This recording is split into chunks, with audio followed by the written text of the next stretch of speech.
ආයිබෝවන්. එතකොට අපි කුලක මම අර ගණන් දෙක හැදුවද ඔයගොල්ලෝ?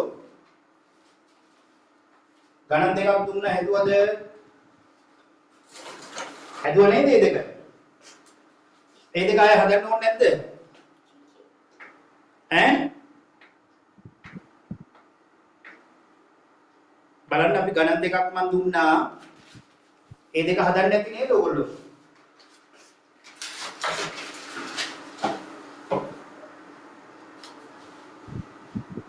පනස් දෙවෙනි ගාන අපි ටක් කරලා හදලා ඉමු වෙනවා 52. ඔව් ඒක කියන්නේ මොකක්ද? එක්තරා ක්‍රීඩා සමාජයක සිටින සමාජිකයින් සංඛ්‍යාව 80කි.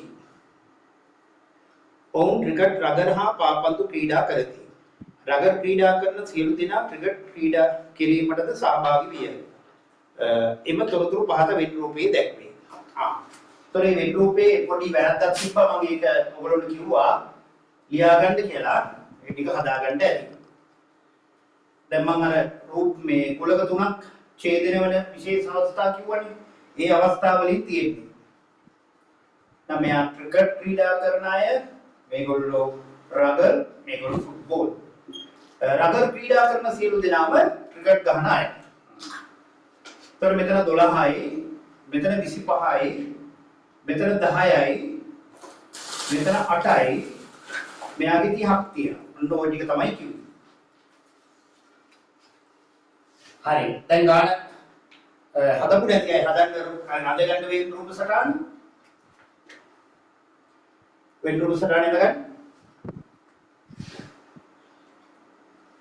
සර් ටියුට් එක ගෲප් එකට දාන්න පුළුවන් සර්. ගෲප් එකට මම දැම්මා. ඒ නැවත ගත්තේ නැද්ද? ගෲප් එකට ආයෙ දාන්න. Thank you sir.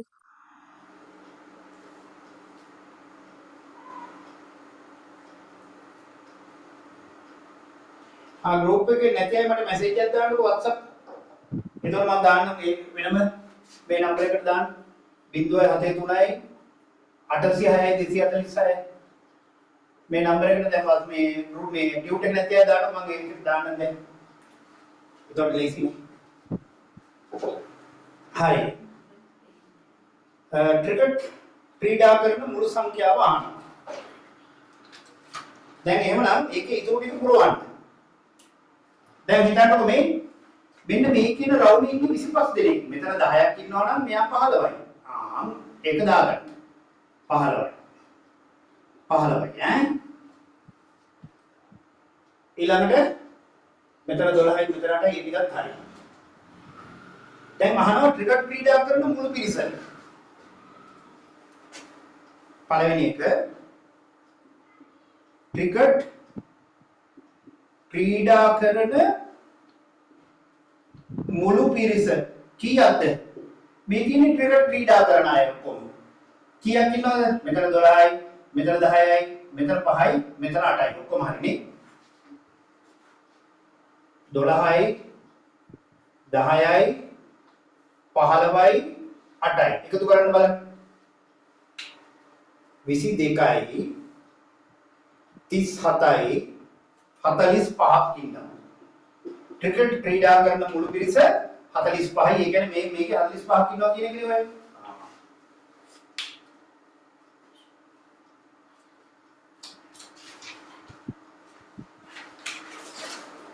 ක්‍රිකට් ක්‍රීඩා කරන මුළු පිරිස 45යි.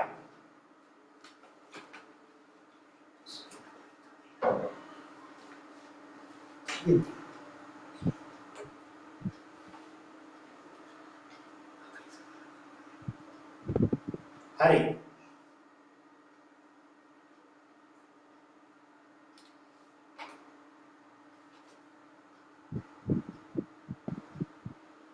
දැන් ඊළඟට අහනවා බිම ක්‍රීඩා තුනටම සහභාගී වූ පිරිස මේ තුනටම සහභාගී වූ පිරිස 15යි. අපි හොයාගෙන තියෙන්නේ. දෙක මෙම ක්‍රීඩා තුනටම සහභාගී වූ පිරිස 15යි. ඒකත් හරි.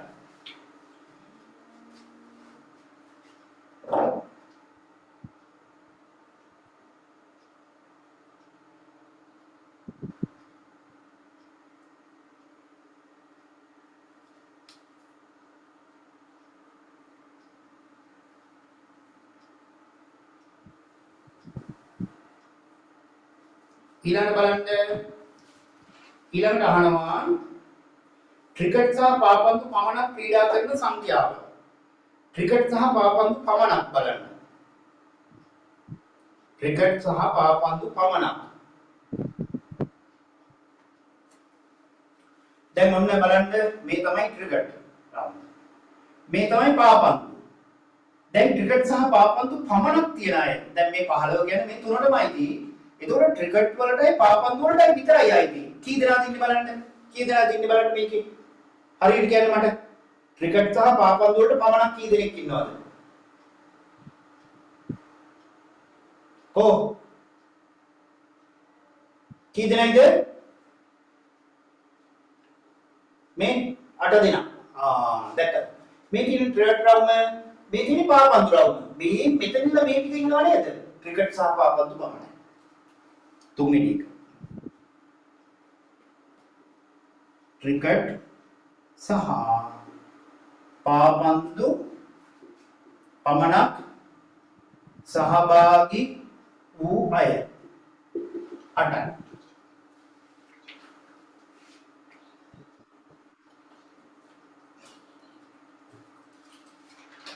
ඊළඟට මෙම ක්‍රීඩා තුනෙන් එකකටවත් සහභාගී වූ නොවූ සංඛ්‍යාව කීයද? මෙතන සර්වත්වලදී ඔක්කොම 80ක් ඉන්නවා. එහෙනම් බලන්න ඒ ක්‍රීඩා තුනටම සහභාගී නොවූ සංඛ්‍යාව කීයද කියලා.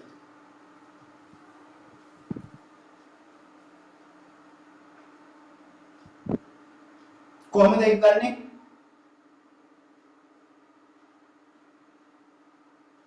ඔව්. ඔකේ තව එක ප්‍රශ්නයක් එච්චර තියෙන කියලා බලන්න. පාපන්දු පමණක් ක්‍රීඩා කරන අය කියලා ප්‍රශ්නයක් නැද්ද? පාපන්දු පමණක් ක්‍රීඩා කරන අය කියලා නැද්ද?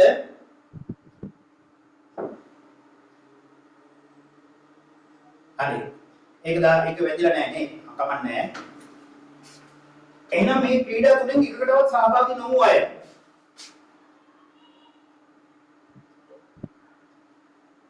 ක්‍රීඩා තුනෙන් එකකටවත් සහභාගී නොවූ අය කොහොමද බලන්නේ? ඒකට මෙයා හොයන්න ඕනේ නැහැ. දැන් ඊළඟට ඇත්තටම පාපන්දු පමණක් අය අහලා තිබ්බා ඒක ටියුට් එකේ නෑ එලා. එතකොට මෙයා හරි. මෙයා හොයන්න අවශ්‍ය නැහැ. මේ රවුමේ ඉන්නවා 30. මෙතන 10යි. මෙතන 12යි. මේ රවුමම ඔක්කොම බලපුවාම 32යි. මෙතන 10යි මේ 12යි එකතුව 80න් අඩු වෙනවා. එහෙනම් 80න් අඩු කරන්න ඔන්න 30 කිව්වහම මේ මුළු ඔක්කොම ආරයි. ඒතර මෙතන 10ක් ඉන්නවා. ධන 12ක් ඉන්නවා. අන්න ওই ටික අඩු කරන්න. 80 ඍණ 30යි 40යි 52යි. එහෙනම් 10න් දෙකක් 8යි 28යි. මෙම ක්‍රීඩා තුනටම සහභාගී වුණු අය 28 දෙනෙක්.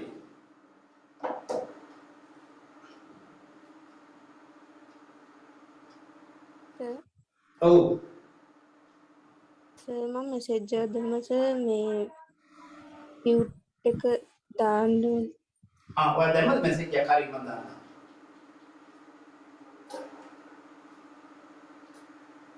හරි. දැන් අනිත් අය බලන්න ඊළඟ ප්‍රශ්නය.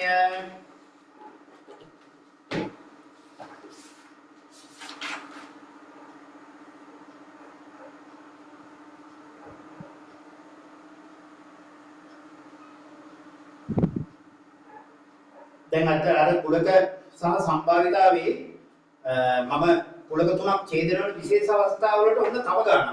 අන්තිම ගන්න. ඒකත් බලමු. නැත්නම් ඕගොල්ලෝ ඔයා හැදුවේ නැත්නම් හදන්නේ මම දැන් පන්ති හදන්න කිව්වට හදලා නැහැ.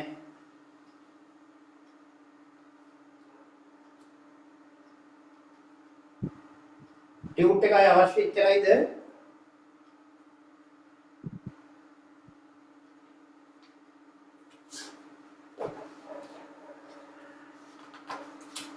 මට ටියුට් එක දෙන්න පුළුවන්. ඔයා දැම්මද මෙසේජ් එකක් මට? ඔව් සර් දැන්. ආ සර් මටත් ඔන්න මමත් මැසේජ් එකක් දැම්මා. හරි මම අර ගෲප් වලට දාපුවකින් ඔයගොල්ලෝ අරගත්තේ නැද්ද? සර් ගෲප් එකේ නෑනේ.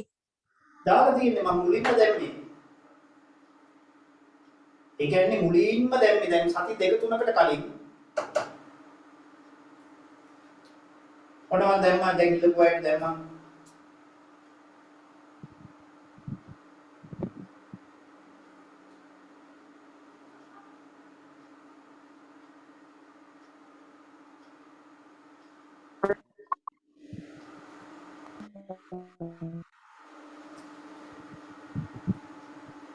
ඔන්න දැන් ඉල්ලපු ඔක්කොටම දාලා තියෙන්නේ.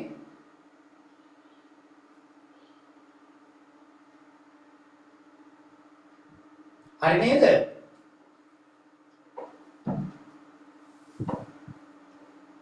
හරි.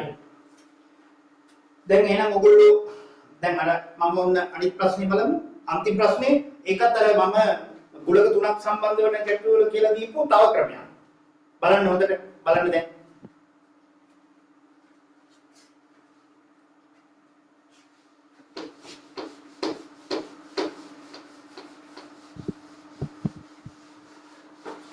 දැන් අර සම්භාවිතාව නම් මම 10 කොටස දැම්මේ නැහැ.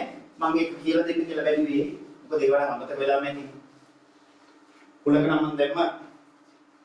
හරි. දැන් බලමු අවසාන ගැටලුව. එක්තරා දිනක වෙළඳ සැලකට පැමිණි පුද්ගලයන් සහල් සීනි පරිප්පු මිලදීගත් ආකාරය පහත වෙන රූපයෙන් දැක්වේ. මෙහි සීනි සහ පරිප්පු මිලදීගත් සියලු දෙනා සහල් මිලදීගත්. සීනි සහ පරිප්පු මිලදීගත් අය සහල් මිලදීගෙන. බලන්න. එතකොට දැන් මේ වෙන රූපයේ තියෙන විදිය බලන්න මේ දෙක අනුම.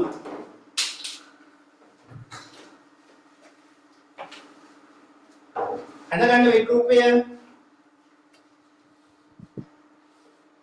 53.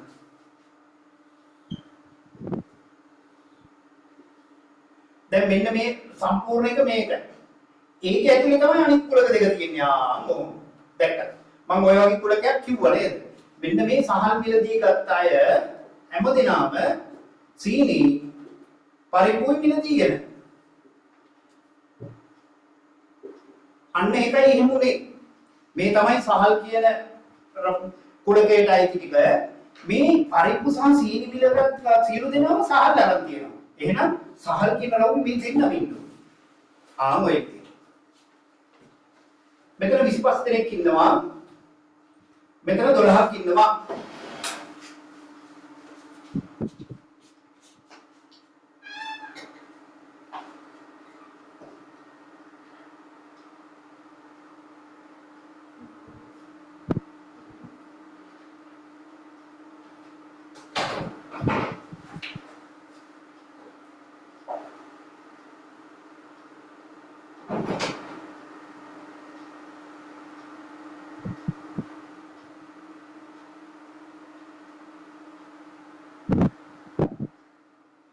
ඔව්. සහල් සහ සීනි පමණක් මිලදී ගත් අය කීයද කියලා අහනවා. සහල් සහ සීනි පමණක්. දැන් මේ පළවෙනි ප්‍රශ්නයක් වුණොත් සහල් සහ සීනි පමණක්. බලමු දැන් මේ තමයි සහල්, මේ තමයි සීනි. එහෙනම් හාලුයි සීනි පමණක් මේ විතර ඉන්නේ. දැක්කද? ඒතකොට මේ මෙතන ඇතුලේ සහල් කියන අයත් ඉන්නවා, සීනි පමණක් ගත්ත අය මේ මෙතන ඉන්නවා. සහල් සහ සීනි පමණක් මිලදී ගත් අය ඔක්කොම 25න් අඩු කරන්න 12. 13. අන්න 25න් 12ක් අඩු කරන්න 13යි. එහෙනම් එතන 13යි. අන්න. එකත් අපි දාලා 13.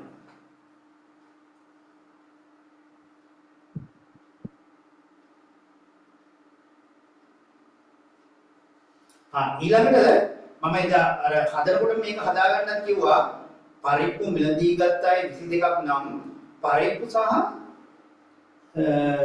සහල් ප්‍රමාණ පමණක් පරිප්පු සහ සහල් පමණක් මිලදී ගත්ත අය කීයද? පරිප්පු මිලදී ගත් අය 22 නම් මෙන්න පරිප්පු මිලදී ගත්ත අය දීලා තියෙනවා 22යි කියලා දීලා තියෙනවා. නම් සහල් සහ පරිප්පු පමණක් මිලදී ගත්තයි මේ මෙතන අය අහන්නේ. එතන ටියුට් එකේ හදාගන්න කිව්වා පමණක් කියන එක වැදලා නැහැ නේද? එතන හදාගන්න. සහල් සහ පරිප්පු පමණක් මිලදී ගත් අය. ඒක කොහොමද වෙන්නේ? මේ ඔක්කොම 22යි. ඔය 22කින් මේ 12 අඩු කරන්න. අන්න එනවා එතකොට 10යි. එතනත් හරි. එකක් දාගන්න 10යි.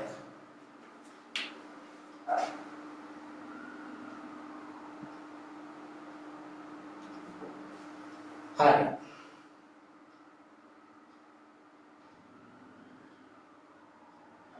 සීනි හෝ පරිප්පු මිලදී ගත්ත අය. තුන්වෙනි ප්‍රශ්නේ අහනවා සීනි හෝ පරිප්පු. සීනි හෝ පරිප්පු මිලදී ගත්ත අය තමයි මේ තියෙන්නේ සීනි. මේ තියෙන්නේ පරිප්පු. සීනි හෝ පරිප්පු කිව්වම මේ ඔක්කොම මේ දෙක. අන්න තුන්වෙනි එක සීනි හෝ පරිප්පු මිලදී ගත් අය. එතකොට මෙන්න මේ ටිකම එකතු කරලා 13යි 12යි 10යි 30යි 30යි ඔය ටික එකතු. ඒ වගේ ගණන් අමාරු නෑ ලේසි. හරියට හිතන්න ඕනේ.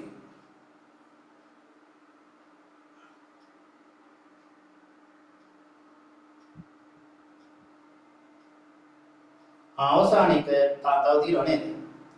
සහල් මිලදී ගත් අය 50 දෙනෙක් සිටී නම් සහල් පමණක් මිලදී ගත් අය කොපමණද?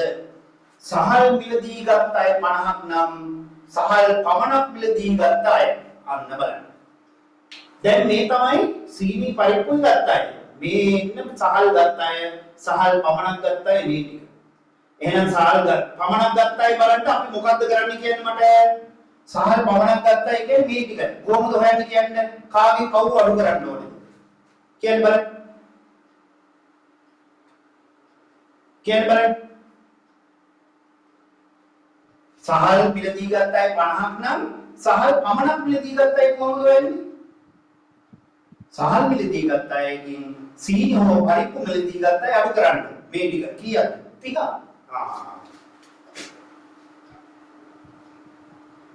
සහල් පමණක් මිලදී ගත් අය ඔක්කොම සහල් 50යි පරිප්පුයි සීනි 30යි 22යි. 22යි. එතකොට මෙතන ඉන්නේ 20ක්. සර් ඔව් කියන්නේ සර් සීනි පරිප්පුයි දෙකම 35යි. මෙතන 25යි ඔව් 35යි නේද? මෙතන 25යි ඔව් 35යි. එහෙනම් මෙතනින් 35යි කියන්නේ 15යි. 15යි ඈ. තව එකේ තියෙන ප්‍රශ්න නේද?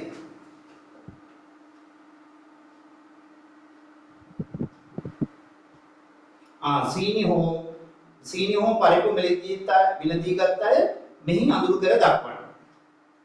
සීනි හෝ පරිප්පු මිලදී ගත්ත අය තමයි මේ. අන්න ඒ අය අඳුරු කරන්නේ. අඳුරු කරනකොට අර ඉලක්කම් කැපෙන්නේ නැති වෙන්න බලන්න ඈ. අඳුරු කරන්න. ඔන්න ඔය.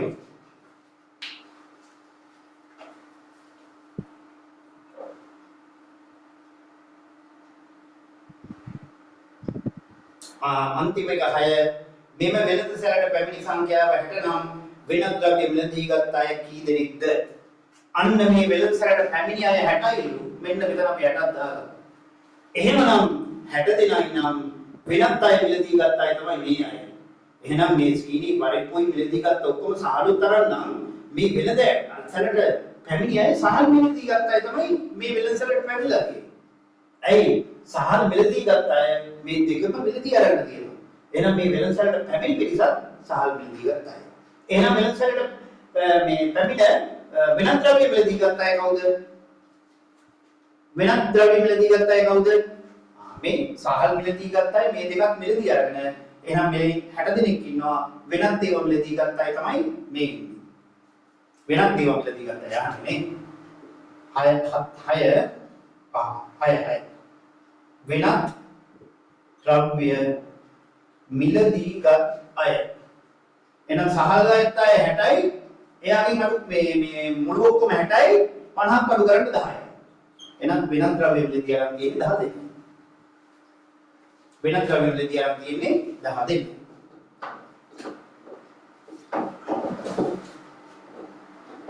හරි.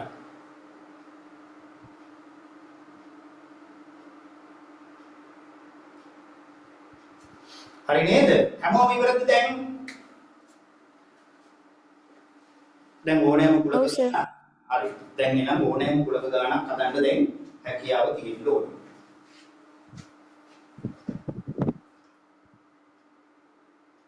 දැන් මම විභාග ගැටළු මේ සම්භාවිතාව ඉවරවට පස්සේ දන්නකොට වැඩ තියෙන්නේ. එතකොට මේ කුලක මේ විදිහට අපි ඉගෙන ගත්ත නිසා අපිට පුළුවන් මේකම කියනවා විභාග ගැටළු හදන්න කියන අදහස එනවා.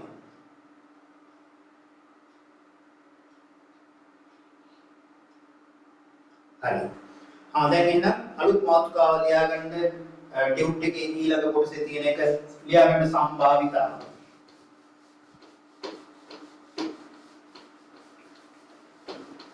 ගිය සතියේ කුලක පාඩමට හිටියේ නැති අය මට මැසේජ් එකක් දාන්න මම රෙකෝඩින් එක දෙන්නම්. ගිය සතියේ කුලක පාඩමට හිටියේ නැති අය. ගිය සතියේ අපි මේ කුලක පටන් ගත්තේ. ඒ අය මට මැසේජ් එකක් දාන්න මම අර කුලක අපි ගොඩක් කරා ගිය සතියේ. ඒ කියන්නේ අඳුරු කරන ඒවා කුලක තුනක ඡේදනය පිළිබඳ විවිධ අවස්ථා ඒකල ගණනය කිරීම. දැන් අද ලියන්න සම්භාවිතාව. හරි මට කවුරු හරි කියන්න සම්භාවිතාව කියන එකේ තේරුම මොකක්ද? හරි කවුරු හරි කෙනෙක් මට කියන්න සම්භාවිතාව කියන එකේ අදහස. කියන්න බලන්න. ඔව්. කියන්න පුළුවන් වෙන්න ඕනේ. මොකක්ද?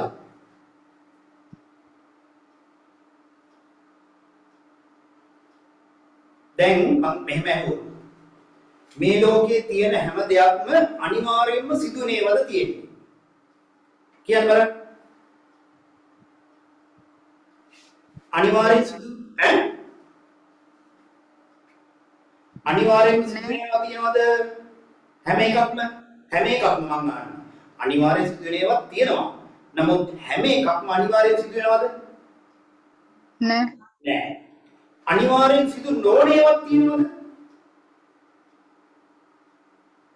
ඔව් තියෙනවා. හැබැයි හැම දෙයක්ම අනිවාර්යෙන් සිදු නොවන්නේ නැහැ. එහෙනම් අනිවාර්යෙන් සිදුනේවත් තියෙනවා.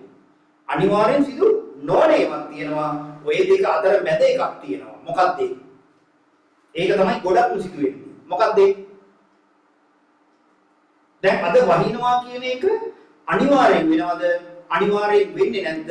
සමහර විට වෙයිද? අහම්බෙන්. සමහර විට අන්න හරි. අද වහිනවා කියන එක මට අනිවාර්යෙන් වෙනවා කියන්න බෑ. අනිවාර්යෙන් වෙන්නේ කියන්නත් බෑ. හැබැයි අද වහිනවා කියන එක සමහර විට වෙන දෙයක්. දැන් මෙහෙම යමු. නැගෙනහිරින් ඉර පායනවා කියන එක සමහර විටද වෙන්නේ අනිවාර්යෙන්ද වෙන්නේ? අනිවාර්යෙන්. අනිවාර්යෙන් වෙනවා ඒක. දැක්කද? ඒක අනිවාර්යෙන් වෙන දෙයක්. එහෙනම් මේ අනිවාර්යෙන් වෙන සිද්ධිය තියෙනවා. එතකොට මේ දැන් මිනිසෙකු ජීවිතක්ෂයටපත් වීම කියන එක අනිවාර්යෙන් සිදුවෙන දෙයක්ද? නොවන දෙයක්ද? සමහර විට වෙන දෙයක්ද? ඔව් අනිවාර්යෙන්ම සිදුවෙන දෙයක්. ඔව් අනිවාර්යෙන් සිදු වෙනවා ඒක. අන්න ඒක අනිවාර්යෙන් සිදු වෙනවා. දැන් අපි ගලක් උඩ විසි කරොත් බිම වැටෙනවා. නැද්ද? බිම වැටෙනවා. අන්න අනිවාර්යෙන් වෙනවා. ඉතින් මේ අනිවාර්යෙන් වෙන ඒවා ඉච්චරම කියන්න ගොඩාක් දේවල් නෑ. දැක්කද? අනිවාර්යෙන් කියන දේවල්. ඒතර අනිවාර්යෙන් නොවන දේවල් තියෙනවානේ. දැන් අපි කිව්වොත් එහෙම බස්නාහිරෙන් ඉර පායනවා කිව්වොත් අනිවාර්යෙන් වෙනවද? බස්නාහිරෙන් ඉර පායනවා කිව්වොත් ඕක අනිවාර්යෙන් වෙනවද? නෑ. දැන් මෙහෙම එකක් කිව්වොත් ඉබ්බෙක් අහසේ ඉගිලේ කිව්වොත් වෙනවද? නෑ. අර කොක්කු දෙන්නත් එක්ක කික්කන නෑ. එතකොට කියයි දන්නේ අර කොක්කු දෙන්න එක්ක ගියා කියලා එයා නෑ. මේ ඉගිලෙන්නේ නෑ. ඉතින් අනිවාර්යෙන් වෙන්නේ නෑ. අන්ධයෙකුට ඇස් පේනවා කියන එක වෙනවද? අනිවාර්යෙන් වෙනවද? නැද්ද? නෑ. ඔව් ඒකත් නෑ. කො බෙහෙත් කරලා හරි එහෙමනේ. නැත්තම් අන්ධයෙකුට ඇස් පේන්නේ නෑ. ඒ අනිවාර්යයෙන්. එතකොට සදාකල් ජීවත් වීම අනිවාර්යෙන් වෙනවද නැද්ද? සදාකල් ජීවත් වීම කිව්වම අනිවාර්යෙන් වෙන්නේ නැහැ. ඒක අනිවාර්යෙන් වෙන්නේ නැහැ. එහෙනම් මේ අනිවාර්යෙන් වෙන ඒවත් කීපයක් තියෙනවා. අනිවාර්යෙන් නොවන ඒවත් තියෙනවා. හැබැයි ගොඩක්ම තියෙන්නේ අනිවාර්යෙන් වෙන ඒවයි නොවන ඒවයි මැද ඒවා සමහර විට. දැන් ඇත්තටම ලෝකයේ තියෙන හැම දෙයක්ම අනිවාර්යෙන් වුණොත් මිනිස්සුන්ට ජීවත් වෙන්නත් බැහැ. දැන් හිතන්න ඔයා අනිවාර්යෙන් විභාගේ පාස් වෙනවද? අනිවාර්යෙන් පාස් වෙන්නේ නැද්ද? සමහර විට පාස් වෙයිද? කොහොමද වෙන්නේ?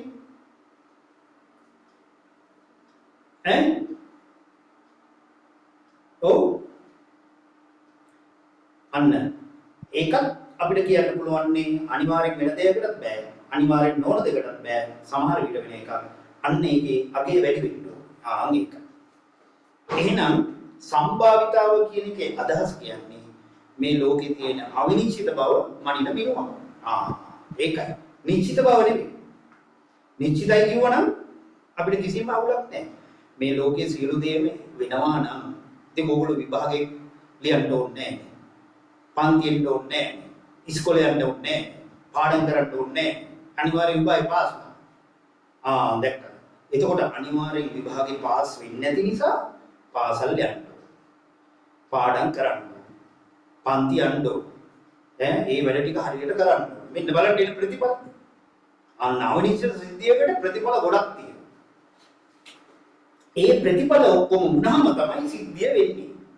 එහෙනම් දැන් ඔයගොල්ලෝ විභාගේ පාස් වෙනවා කියලා නිකන් හිටියට වෙනවද? වෙන්නේ නැහැ. එතකොට ඉස්කෝලේ ගියා කිව්වටත් වෙනවද? වෙන්නේ නැහැ. පන්ති ගියා කිව්වටත් වෙනවද? වෙන්නේ නැහැ.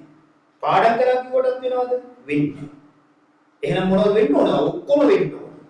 ඉස්කෝලේ යන්න ඕනේ, පාඩම් කරන්න ඕනේ, පන්ති යන එක අනිවාර්ය නැහැ.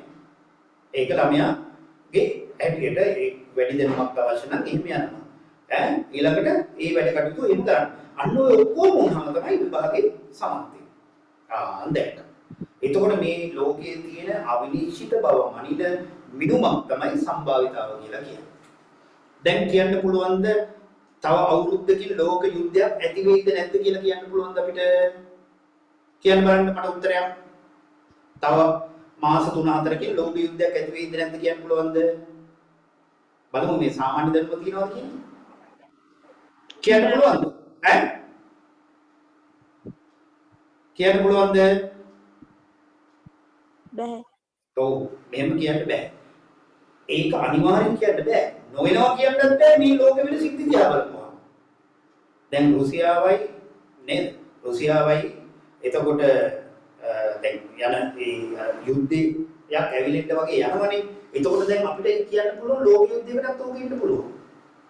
යුක්‍රේන එකයි රුසියාවයි අතර ඇතිලා තියෙන ගැටලුව. එතකොට ඒවා අපිට දැන් ඒවා පේනකොට තව එහාට ලෝක යුද්ධයක් ඇති වෙයිද නැද්ද කියන එකත් අවිනිශ්චිතයි. නිශ්චිතත් නැහැ, වෙන්නේ නැහැ කියන්නත් බෑ, වෙනවා කියන්නත් බෑ. සමහර විට කියන එක තමයි. එහෙනම් මේ සම්භාවිතාවය හැම වෙලේම මම කිව්වේ ඒකයි අවිනිශ්චිත දෙයක් ගැන තමයි මේ කියන්නේ. බලන්න ඕගොල්ලෝ හැම දෙයක් මෙහෙම ජීවත් වෙනවා කියන එකත් අවිනිශ්චිතයි. ජීවත් වෙනවා නම් අවිනිශ්චිත නැතුව නිශ්චිතම නම් ඒ කියන්නේ අනිවාර්යයෙන් මේක වෙනවා නම් අපි මෙච්චර මහන්සි වෙන්න ඕනේ නැහැ. එහෙනම් එහෙම වෙන්න වෙලා තියෙන්නේ අවිනිශ්චිත බව ඉන්න. දැන් අද වහින එක ගැනත් අවිනිශ්චිතයි. දැන් අද විදුලිය දැන් අද ඔන්න කරන්ට් කපනවා කියන්නේ. හරිද? ඒකත් අවිනිශ්චිතයි. සමාන විදුලිය දෙනවා නැත්නම් විදුලිය නැහැ. එතකොට ඒකට එහෙම විදුලිය කපන්න තියෙන සම්බන්ධතාව වැඩි වෙලා තියෙනවා. අර ඒ හරහා තියෙන බාහිර සාධක ඉස්මතු වෙලා තියෙන නිසා. විභාගේ සමත් වෙන්න තියෙන සම්භාවිතාව වැඩි වෙලා තියෙනවා. ඒ හරහා තියෙන බාහිර සාධක ඕගොල්ලෝ ප්‍රගුණ කරලා තියෙන නිසා. එහෙමයි ඒක වෙන්නේ. එහෙනම් සම්භාවිතාව කියන්නේ සරලව කිව්වොත් යම් කිසි සිද්ධියක් සිදු වීමට තියෙන ඉඩකඩ. ඒක සංඛ්‍යාත්මක අගයකින් ප්‍රකාශ කෙරේ. දැන් අද වහිනවා කිව්වහම මේක අදහසක් එන්නේ නැහැ. නමුත් අද මම මෙහෙම අගයක් කියනවා. අද වහින්න තියෙන ඉඩකඩ 10න් 1යි. කියන සංඛ්‍යාත්මකව ප්‍රකාශ කරොත් ඇත්තටම මේ වහින්න තියෙන ඉඩකඩ වැඩිද? පායන්න තියෙන ඉඩකඩ වැඩිද කියලා කියන්නේ මේක දිහා බලන්න. ඔව්. අද වහින්න තියෙන පායන්න තියෙන පායන්න තියෙන ඉඩකඩ වැඩි. දැක්කද? අද වහිනවා කිව්වම අදහසක් ඉන්නේ නැහැ. අද වහින්න තියෙන ඉඩකඩ 10න් එකයි කිව්වම එනවා අදහසක්. වහින්නේ නැහැ කියලා. මෙහෙම කිව්වොත් මම අද වහින්න තියෙන ඉඩකඩ 10න් 9යි කිව්වොත් මොකක්ද අදහස? වහින්න ඕන මෙන්න නෙවෙයිද? කියන්න බලන්න. ඔව්. ඔව්. එක්කෝ අහස කලෝර කරලා, උලන් ඇවිල්ලා, ඊළඟට විදුලි කොටලා අන්න එහෙම දේවල් පේනවා අපිට. එතකොට ඒකේ සම්බන්ධතාව වැඩි වහින්න තියෙනවා. අන්න එතකොට අගයක් දැක්කද දීපුවම. දැක්කද? එහෙනම් සම්භාවිත යම් කිසි දෙයක් වෙන්න තියෙන හැකියාව අපි සංඛ්‍යාත්මකව ප්‍රකාශ කරපුවම තමයි අන්න ඒකේ සාර්ථකත්වය තියෙන්නේ. දැන් ඔයාට වැඩ කරලා තියෙනවා කියන්න පුළුවන් මම විභාගයේ සමත් වීමට තියෙන ඉඩකඩ 195යි. කියන්න පුළුවන්ද? ඔයාට එහෙම කියන්න පුළුවන්ද? මේ පුළුවන් තත්ත්වෙ ඉන්න ඕනේ දැන්. ඒ කියන්නේ සියලු දේම කරපුවා. කිසි දෙයක් කරපු නැති කෙනෙක් කියයි 115යි මම විභාගේ සමත් වෙන්න තියෙන ඉඩකඩ. එයාට දැනෙනවා දැන් මෙන්න මේ ඔයා විභාගයට සමත් වීමට තියෙන ඉඩකඩ වෙන කාටවත් දැනෙන්නේ නැහැ. ඔයාට දැනෙනවා මේ කියන්නේ. සහ ඔයාගේ ගුරුතුමාටත් දැනෙනවා. ළමයා වැඩ කරන දිහා බලපුවාම සමහර ගුරුවරු කියන්නේ ඔයා නම් කවදාවත් විවාහේ පාස් වෙන්නේ නැහැ කියලා කියනවා. හැබැයි එහෙම කියපු අය පාස් වෙලා තියෙනවා. ඇයි එහෙම කියපු ඉන්න?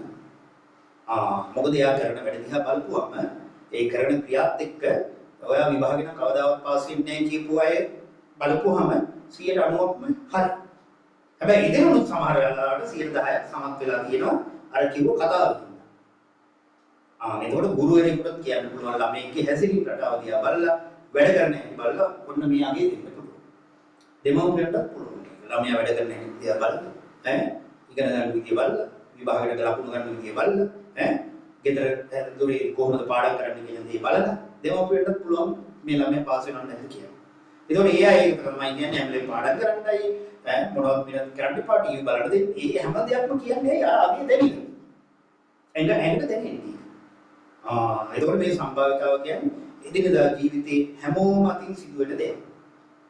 ඒක සම්භාවිතාව තමයි. තේරුණා නේද? එහෙනම් සම්භාවිතාව කියන්නේ ඕනෑම දෙයක් සිදු වීමට තියෙන ඉඩකඩ කියන එක මතක තියාගන්න.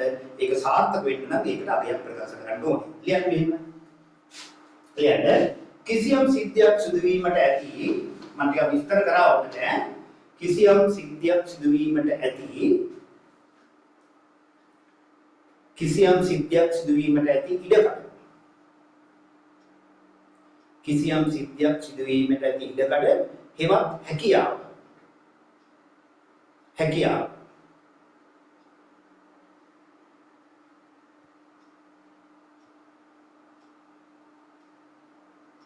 සම්භාවිතාව ලෙස හඳුන්වනු ලැබේ.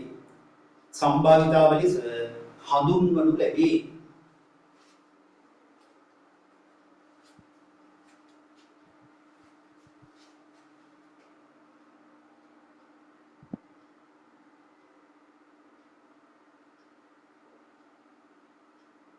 හඳුන්වනු ලැබේ. හරි. දැන් අනුමාතුකාවක් ලියාගන්න. සසම්භාවී පරීක්ෂණය. වැදගත් වචනයක්. ලියාගන්න. සසම්භාවී පරීක්ෂණය. මේ ටිකම කියලා දෙන්න ඕනේ සම්භාවිතාව ඔයගොල්ලෝ හරියට කරන්න. ලියාගන්න සසම්භාවී පරීක්ෂණය. සසම්භාවී පරීක්ෂණය.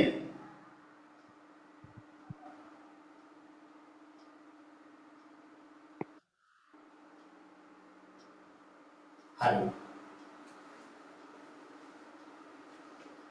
සසම්භාවී පරීක්ෂණය අන්න බලන්න. දැන් අපි කාසියක් උඩ දාන එක ගමු. කාසියක් උඩ දැම්මහම කාසිය දැන් ඔයා උඩ දාන්න හිතන් ඉන්නවා. කාසියක් උඩ දාපුවාම ලැබෙන්න තියෙන ප්‍රතිඵල කීයක් තියෙනවද? කියන්න බලන්න. දෙකයි. මොකද්ද දෙක? ඔව්. සිරස සහ උදය. සිරස වැටීම සහ අගේ වැටීම. ওই දෙක වෙන්න ඕනේ. එහෙනම් කාසිය දැන් උඩ දාන්න කලින් ඔයාට හරියටම කියන්න පුළුවන්ද සිරස වැටෙනවා කියලා? බෑ. බෑ. හරියටම කියන්න පුළුවන්ද අගේ වැටෙනවා කියලා? බෑ. බෑ. නමුත් වැටෙන්න පුළුවන් අවස්ථා දෙක ඔයා දන්නවද? ඔව්. ඔව් මොකක්ද මේ දෙක? සිරස සහ අගය. සිරස සහ අගය. ඔන්න තව උදාහරණයක් ගන්නවා. ධාතු ගැටයක් උඩ දාන්න. ඕකෙන් ඉලක්කමක් වැටෙන එක අනිවාර්යෙන් දන්නවද මොකක්ද කියලා? දන්නවද? වැටෙන්නේ මොකක්ද කියලා හරියට දන්නවද? දන්නේ නැහැ. හරි. නමුත් වැටෙන්න පුළුවන් ප්‍රතිඵල කීයක් තියෙනවද? 6ක්. 6. මොනවද මේ 6? 1 2 3 4 5 6. අන්න හරි. දැක්කද? එහෙමනම් ඔන්න ඔකට කියන්නේ සසම්භාවී පරීක්ෂණයක් කියලා. මොකක්ද එහෙනම් ඒකේ අදහස? එහෙනම් යම්කිසි සිද්ධියක් නිශ්චිතවම වෙනවා කියලා ඒකේ ප්‍රතිඵලය යම්කිසි සිද්ධියක ප්‍රතිඵලය නිශ්චිතවම කියන්න බෑ. නමුත් ඒකේ තියෙන ප්‍රතිඵල රාශිය කියන්න පුළුවන්. දැක්කද? සිරස වැටෙනවද අගේ වැටෙනවද කියන්න බැරි වුණාට වැටෙන්නේ අවස්ථා දෙකයි කියලා කලින් කියතේ. ධාතු කැටි උඩ දාන්න කලින් කීයද වැටෙන්නේ කිව්වේ නැතුණාට වැටෙන ප්‍රතිඵල ටික කලින් කියතේ. ඔන්න ඕකට තමයි සසම්භාවී පරීක්ෂණය කියලා කියන්නේ. අහමු සිද්ධියක් කියන ඒවා අපි ඔය එක එක අදහස් දානවා. ඒතකොට මේ සසම්භාවී පරීක්ෂණයක් කිව්වහම ඒක හොඳ පරීක්ෂණයක්.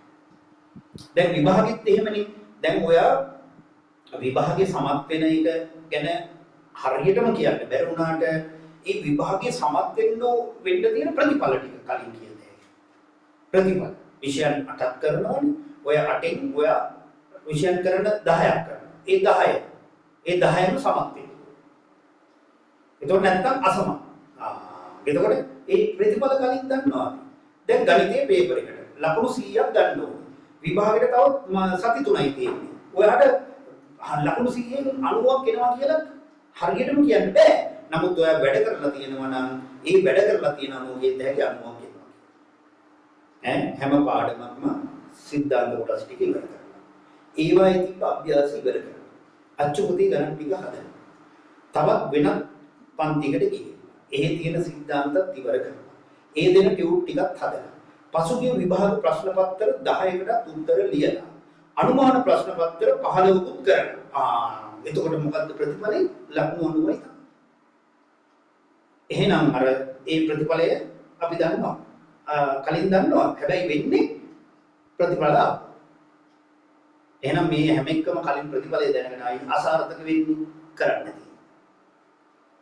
ඒකද වෙන්නේ දැන් ළමයි ගොඩක් ඕ මං කිව්ව විදිහට වැඩ කරලා දින්නවනම් මෙතන ඔක්කොම ළමයි ඒ ළමයි ඔක්කොම විභාගෙට ලකුණු 90ට වැඩි ගන්නවා.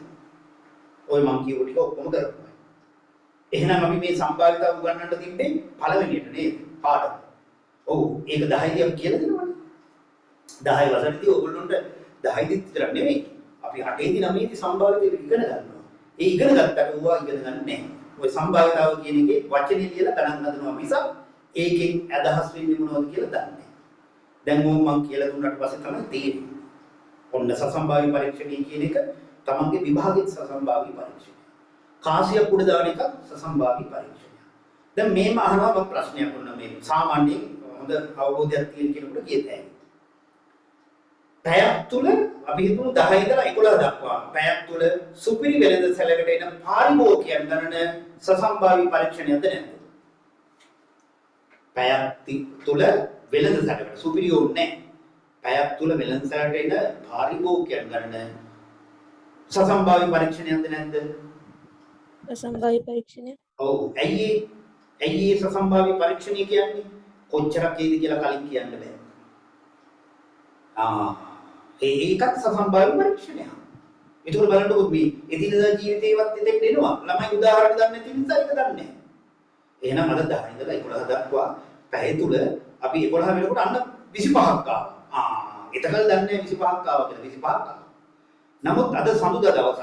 ඒතකොට ගිය සඳුදා 18ක් ඇවිල්ලා. එහෙනම් ඊට කලින් සඳුදා 17ක් ඇවිල්ලා. ඊටත් කලින් සඳුදා 20ක් ඇවිල්ලා. එහෙනම් දැන් මේ සඳුදායේ 21ක් කියලා 20ක් කියලා අපි හිතනවා. දැක්කද අර පසුගිය දත්තන්න. ඒතකොට 23ක් එනවා. අපි හිතපු එකට ආසන්න වෙනවා. දැක්කද? කලින් මේ ප්‍රතිඵල කියත හැකි. හැබැයි ඒ වෙනකල් දන්නේ. දැන් අය දුරකථන ඇමතුම් මධ්‍යස්ථානයේට පැයක දින ඇමතුම් කරන. එහෙමත් ගමු කියන්න බෑ. සසම්භාව්‍ය පරීක්ෂණය. යන්ත්‍රයකින් නිපදවන භාණ්ඩ ගණන. යන්ත්‍රයකින් නිපදවන භාණ්ඩ. ඒකත් සසම්භාව්‍ය පරීක්ෂණයක්. ඇයි ඒ? හොඳ භාණ්ඩ ඉන්න පුළුවන්, නරක තත්ත්වයේ භාණ්ඩ ඉන්න පුළුවන්. ඒ නිසා අපිට මේ භාණ්ඩ 10ක් නම් දවසට හදන්නේ මේ 10ම හොඳයි කියන්න බෑ. මේ 10ම නරකයි කියන්න බෑ. හැබැයි හැදුවට පස්සේ තමයි හොඳ තත්ත්වයේ කීයක්ද නරක තත්ත්වයේ කීයක්ද කියලා බලන්න වෙන්නේ. තේරුණා නේද? අන්න ඒවා සසම්භාව්‍ය පරීක්ෂණ. ආලියන් මෙහෙම ලැබිය හැකි ප්‍රතිඵල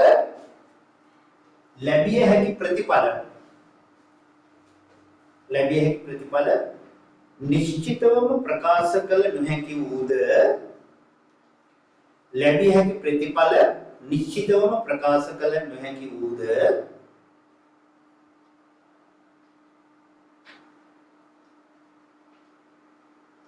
මේ දෙක පටල ගන්න එපා.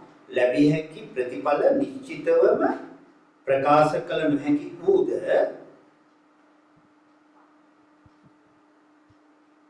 නමුත් ලැබෙන ප්‍රතිඵල සියල්ල අන්න එතන වැදගත්. නමුත් ලැබෙන ප්‍රතිඵල සියල්ල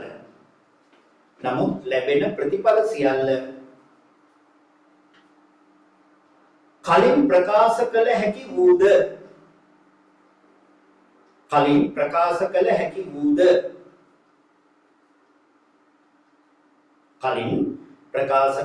වූද පරීක්ෂණය සසම්භාවී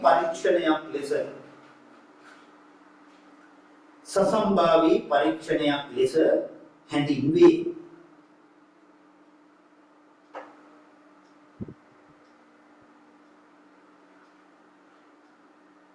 සසම්භාවී පරීක්ෂණයක් ලෙස හැඳින්වේ.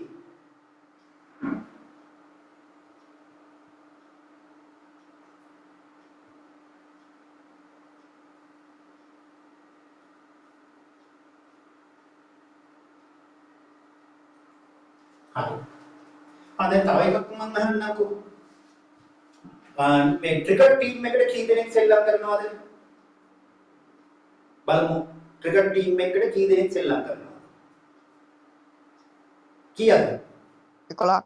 11. ඒ 11 ටීම් එකේ ඉන්න 11 තෝරා ගැනීම සසම්භාවී පරීක්ෂණයකින්ද නැද්ද වෙන්නේ? කියන්න බලන්න. කියන්නේ සසම්භාවී පරීක්ෂණයකින්ද නැද්ද? ඕකේ සසම්භාවී පරීක්ෂණයකින්ද නැද්ද? අර 11 දෙනා තෝරන්න. සසම්භාවී පරීක්ෂණයකින්. සසම්භාවී පරීක්ෂණයකින් නෙවෙයි. දැන් අනිත් අය කියන්නේ කොහොමද? තව දුවක් ගියා සසම්භාවී පරීක්ෂණයක් කියලා. තව අය කියන්නේ මට සසම්භාවී පරීක්ෂණයක් විතර වෙන්නේ නැත්තම් එහෙම නැද්ද?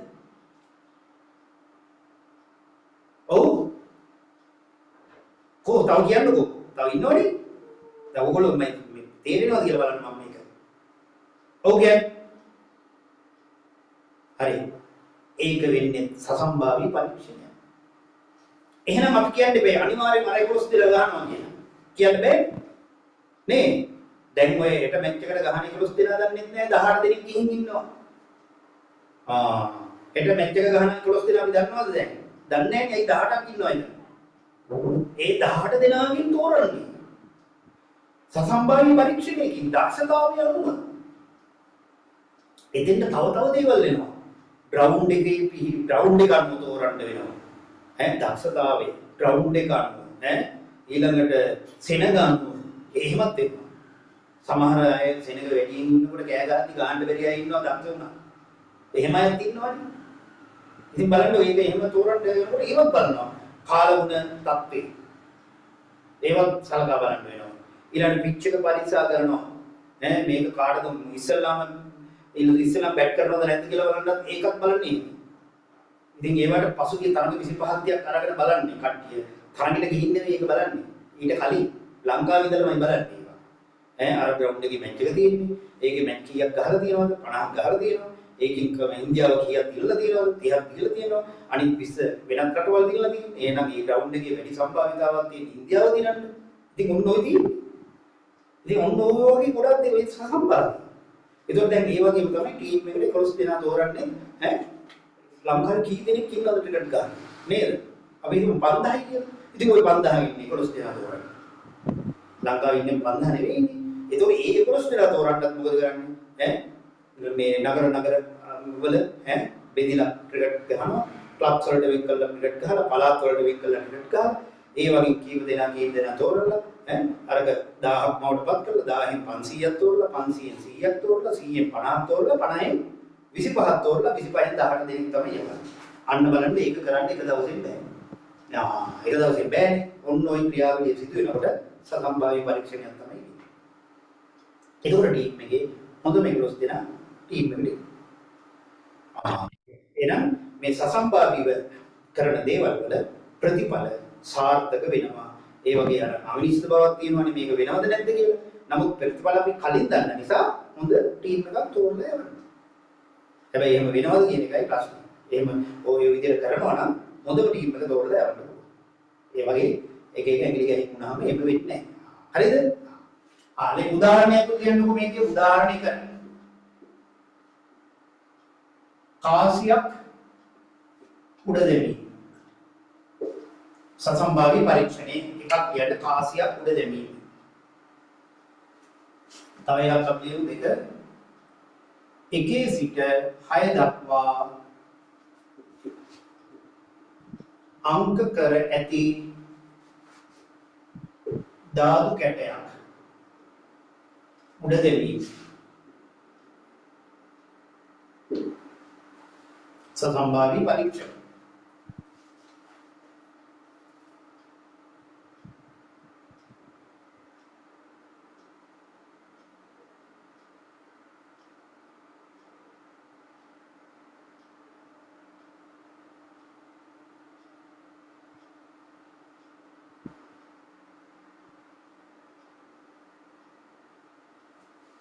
හරි දැන් අපි පාසලකට යන්න තෝරන්නේත් එහෙම තමයි සසම්භාවී පරීක්ෂණ. අපේ නගරේ පාසල් කීයක් තියෙනවද 50ක් විතර තියෙනවා. ඒ 50න් වැඩිපුර ළමයි ඉන්න පාසල් කොච්චරක් තියෙනවද 10ක් තියෙනවා. ඒකින ක්‍රීඩාවට දක්ෂ පාසල් කීයක් තියෙනවද ඒවත් බලනවා. විගණීමට දක්ෂ අය ගොයි ඉන්නේ ඒ පාසලක් බලනවා. විශ්වවිද්‍යාලයට වැඩිම සිසුන් ගන්නක් කියේ මොන පාසලේද බලනවා. ඊළඟට පහේ ශිෂ්‍යත්වයේ සමත් මොන පාසලද බලනවා. ඊළඟට O level සමත් මොන පාසලද. ඒකත් සසම්භාවී පරීක්ෂණයක්. ඒකනේ දෙමව්පියෝ බලන්නේ ළමයා මේ පාසලට අර පාසලට නැත්නම් ගමේ පාසලත් එකයි මේ පාසලත් එකයි. සසම්භාවී පරීක්ෂණයක් හින්ද හොඳම පාසලට දාන්න බලන්න. නේද? මේ ලෝකේ තියෙන සියලු දේවල් සසම්භාවී පරීක්ෂණ තුලින් වෙන්නේ. එතකොට මොකද වෙන්නේ? මේ වගේ ප්‍රතිඵල හොඳයි. එහෙම තෝරාගෙන හරි තැනටම යවන්නේ. හරි තැනට යන්නේ. සමහරව තෝරාගෙන වැරදි තැනට යනවා. එතකොට වැරදි. ඒ වගේ තෝරලා හරි තැනට ගියාම හරි. ඉතින් ඒ නිසා මේක ජීවිතේම තියෙන ගැටලුවක් නේ. පන්තියක් තෝරාගන්න සමහරව එහෙම වෙනවා. අපි ගණිතේ පන්තියක් තෝරන්න පුළුවන්, විද්‍යාව පන්තියක් තෝරන්න පුළුවන්. යන ඕනෑම පන්තියක් තෝරාගන්න ඒක බලන්න. නේද? උள்ள වැඩිම ළමයි කොච්චරක් දින්න බලනවා. වැඩිම ළමයි සංඛ්‍යාවක් ඉන්න පන්තිය බලනවා. හරියට උගන්වනවද කියලා බලනවා. ටියුට් එකක් දෙනවද කියලා බලනවා. ගැටළු සාකච්ඡා කරනවද කියලා බලනවා. ඒකේ විභාග ගැටළු කරනවද බලනවා. අනුමාන ප්‍රශ්න කරනවද බලනවා. නේ? එතකොට hina වෙනවද ඒක බලනවා. නැත්තම් මේ පැය දෙකේ පන්තියට පැය භාගයක් උගන්වන්න බලනවා. නැත්තම් පැය දෙකම උගන්වනවා. අන්න ඕක බලනවා. එතකොට ඒවා හැම දෙයක්ම සසම්භාවී තමයි. එහෙනම් සසම්භාවී ඔයා හැම දෙයක්ම තේරුවොත් හොඳ මේක තෝරන්න. ඒකයි ඒකේ තියෙන තත්ත්වය. ආලියන් දැන් කියන එක නියති අවකාශය. නියති අවකාශය. නියති අවකාශය. හරි. මම ඔයගොල්ලෝගෙන් ප්‍රශ්න අහන්න. මොකක්ද නියති අවකාශය කියන්නේ? මේක මේ සම්භාවිතාව අපි කොහොම කතා කරන්න ඕනේ? මේක ඔයගොල්ලෝගේ ජීවිතේටත් වැදගත් වෙන පාඩමක්. ඒකයි මම කිව්වේ සම්භාවිතාව මම 10 එකත් එක්කම දැන් උගන්වනවා කිව්වේ. මේකෙන් ඔයගොල්ලෝගේ ජීවිතේට මට හොඳ පාඩමක් කියලා දෙන්න පුළුවන්. හරි. කියලා බලන්න නියති අවකාශය. හරි කියන්නේ. අද උදාහරණයක් කියන්නම් මම. කාසියක් උඩ දැම්මම ඉන්නේ පැති දෙකයි. සිරසයි අගයයි. ඒක මොකක්ද ඔය කල් මේ කාසිය උඩ දාන පරීක්ෂණයට මේක මොකක්ද? ඒකේ තියෙන සියලුම ප්‍රතිඵල. අන්න යාට කියන්නේ නියති අවකාශය. ධාතු කැටයක් උඩ දාපුවාම ඒකේ ප්‍රතිඵල කීයක් තියෙනවද? කියන්නේ ප්‍රතිඵල 6යි. අන්න නියති අවකාශය. එහෙනම් යම් කිසි සිද්ධියක් සැලකුවාම ඒ සිද්ධියේ තියෙන මුළු අවයව ගණනට සම්පූර්ණ අවයව ගණනට අපි කියනවා නියති අවකාශය. හරි ලියන්න මෙහෙම. කිසියම් සිද්ධියක් සැලකුව විට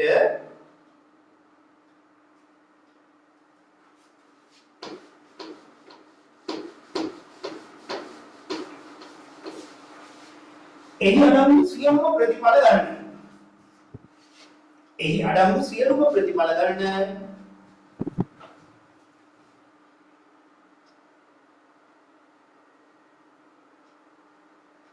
එහි සියලුම ප්‍රතිඵල ගණන නෙවෙයි ප්‍රතිඵල අඩංගු කුලකය. ප්‍රතිඵල අඩංගු කුලකය නියති අවකාශය ලෙස හඳුන්වනු ලැබේ.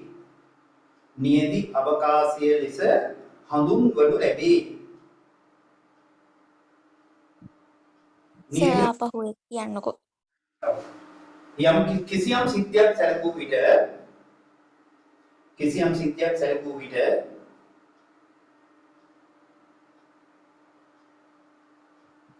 එහි ලැබිය හැකි සියලුම ප්‍රතිඵල අඩංගු කුලකය. එහි ලැබිය හැකි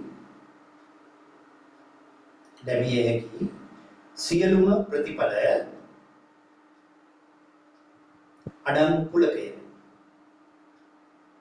අඩංගු කුලකය නියති අවකාශය ලෙස හඳුන්වනු ලැබේ. නියති අවකාශය ලෙස හඳුන්වනු ලැබේ. එය S මගින් සංකේතවත් කෙරේ. එකක් ලියන්න. S වලින් සංකේතවත් කරන්න.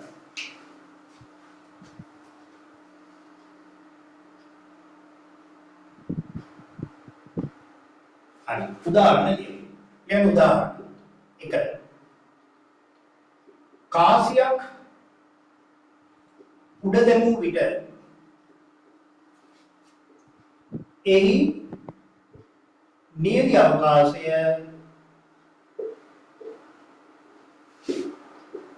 පහත ලෙස දැක්වේ. කාසියක් උඩ දැමූ විට එහි නියති අවකාශය පහත ලෙස දැක්වේ කියලා නියති අවකාශයේ ප්‍රතිඵල ටික ලියන්න. සිරස අගය ඔන්න නියති අවකාශය.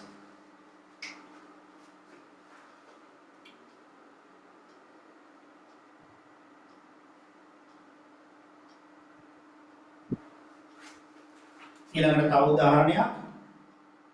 1 සිට 6 දක්වා අංක කර ඇති ඝනාකාර ධාතු කැටයක් උඩ දැමූ විට නියති අවකාශය කියලා S කියලා ඒ නියති අවකාශයේ තියෙන සියලුම දේ එකේ ඉඳලා 6ට අන්න නියති අවකාශය. ඒකත් අපිට වැදගත්.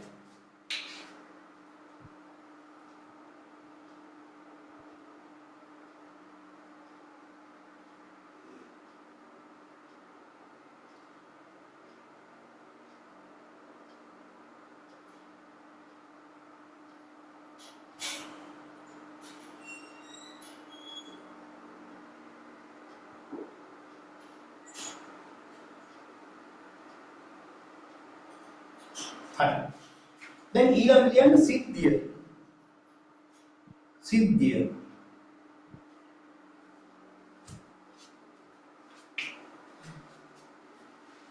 හරි.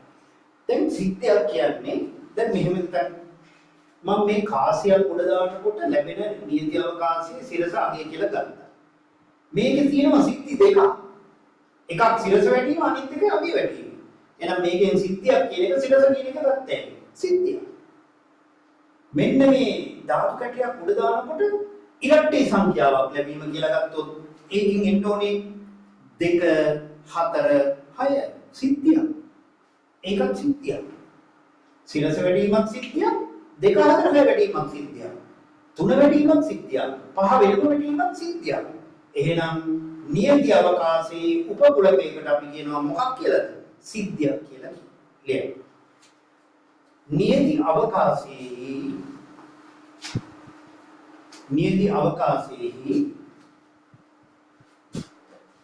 උපකුලකයක් සිද්ධියක් ලෙස හඳුන්වනු ලැබේ. නියති අවකාශයේ උපකුලකයක් සිද්ධියක් ලෙස හඳුන්වනු ලැබේ. නියති අවකාශයේ උපකුලකයක් සිද්ධියක් ලෙස හඳුන්වනු ලැබේ. අන්න සිද්ධි කියන්නේ.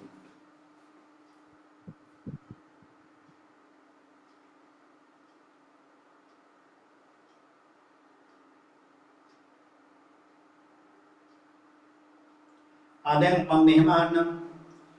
දැන් ඕගොල්ලෝගේ පාසලේ උසස් පෙළ සිසුන් සිද්ධියක් නම් ඒගොල්ලෝ වඩපු නියති අවකාශය මොකක්ද? කියන්නේ ඔයාලගේ පාසලේ උසස් පෙළ සිසුන් අපි සිද්ධියක් ලෙස ගත්තොත් දැන් සිද්ධිය ඔයගොල්ලෝ කියන්නේ මේ නියති අවකාශය. එහෙනම් උසස් පෙළ සිසුන් සිද්ධියක් ලෙස ගත්තොත් ඒ සිද්ධිය ලැබුණේ නියති අවකාශය මොකක්ද? කියන්න බලන්න. ඔව් පාසලේ සිටින සිසුන් පාසලේ සිටින සිසුන් ඒ වගේ පාසලේ සිටින සිසුන්ගේ උසස් පෙළ සිසුන්. දැන් 11 වසර සිසුන් කියලා ගත්තොත් එතකොට දැන් 11 වසර සිසුන් ගත්තා පාසලේ සිටින සිසුන් නියති අවකාශය. මෙහෙම ගන්නත් පුළුවන්. 11 වසර සිසුන්ගේ ඒ පන්තියේ සිසුන් 11 ඒ පන්තියේ සිසුන් 11 ඒ පන්තියේ සිසුන් නියති සිද්ධියක් ලෙස ගත්තොත් එයාගේ නියති අවකාශය කොහොම වෙන්න පුළුවන්ද? 11 ඒ පන්තියේ සිසුන් 11 ශ්‍රේණියේ සිසුන් පාසලේ සිසුන් ගන්න බැරිද? පුළුවන්. පාසලේ සිසුන් ගන්න පුළුවන්. නමුත් ඊට වඩා කෙටි ඒකේ නියති අවකාශය 11 ශ්‍රේණියේ සිසුන්. ඇයි ඒ පන්තියේ සිසුන් තෝරාගත්තේ නේද? අන්න නියති අවකාශයේ උපකුලකයක් කියන එක දැන් අදහස පැහැදිලි වෙනවා. උදාහරණයක් ලියන්න. උදාහරණ. දැන් කාසියක් උඩ දැමුණු විට සිරස ලැබීමේ සිද්ධිය එනම් සිරස ලැබීමේ සිද්ධිය එනම්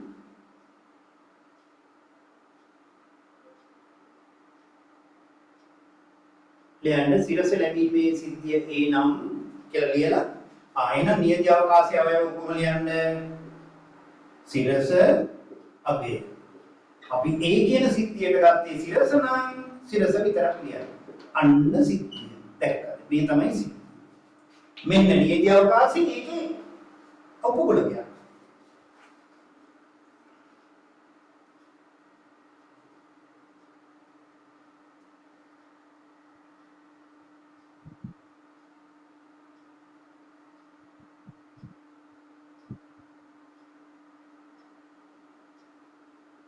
හරි. තව උදාහරණයක් ගමු දෙක. 1 සිට 6 දක්වා අංක යෙදු ගණාකාර ධාතු කැටයක් උඩ දැමීමේදී ප්‍රථමක සංඛ්‍යාවක් ලැබීමේ සිද්ධිය B නම් ගැන 1 සිට 6 දක්වා අංක යෙදු ධනාකාර ධාතු කැටයක් උඩ දැමීමේදී ප්‍රථම සංඛ්‍යාවක් ලැබීමේ සිද්ධිය B නම් අන්න නියති අවකාශය ඉස්සෙල්ලා ලියලා ඉන්න B කියන සිද්ධියට අවශ්‍ය අවයව ලියන්න කියන්න බලන්න ධාතු කැටයක් උඩ දානකොට ප්‍රථම සංඛ්‍යාවක් ලැබීමේ සිද්ධියක් දැන් කියලා තියෙනවා B කියලා. මොනවද ඉන අවයව? දෙක ප්‍රථම තුන පහ. ඔව් 2 3 5 මෙය නියති අවකාශයේ උපකුලකයක්ද නැද්ද? උපකුලකයක්. අන්න එහෙනම් ඔන්න සිද්ධියක් කියන්නේ නියති අවකාශයේ උපකුලකයක් කියන එක වෙයි.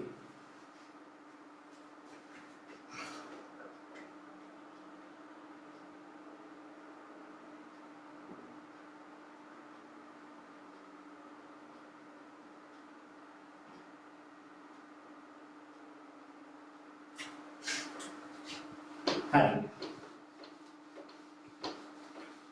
දැන් අපි ඕනෑම සිද්ධියක් ගත්තොත් අවස්ථා තුනකට වෙන් කරන්න පුළුවන්. මේකත් අපි දැනගන්න ඕනේ. ඈ ඔවා කියලා දෙන්නේ නැහැ පුරා. කියන්නේ මම කිව්වේ ඒකනේ සම්භාවිතාව කියන ගණන් හදන එකයි කරන්නේ. හැබැයි කිසි දෙයක් නැහැ. එහෙම වැඩක් නැහැ. දැන් ඕනෑම සිද්ධියක් ගත්තොත් ඒක කොටස් තුනකට වෙන් කරන්න. මම කලින් කිව්වා. අනිවාර්යෙන් වෙන සිද්ධි. අනිවාර්යෙන් නොවන සිද්ධි සමහර විට වෙන සිද්ධි. ලියන්න. ඊළඟට ඕනෑම සිද්ධියක් පහත ආකාරයට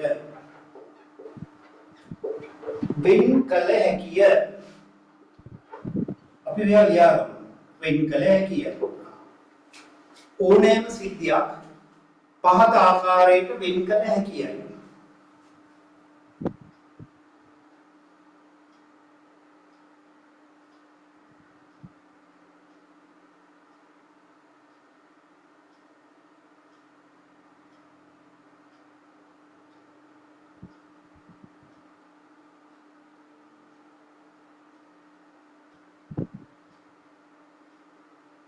එක දැන් අනිවාර්යෙන්ම වෙන සිද්ධි පළවෙනි අනිවාර්යෙන්ම වෙන සිද්ධි උදාහරණයක් කියමු නැගෙනහිරින් හිරු පායයි සුපායයි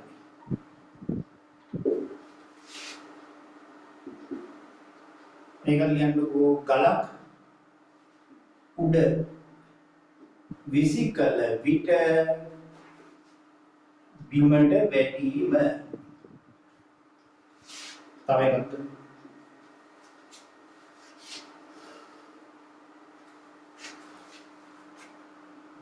පුද්ගලයෙකු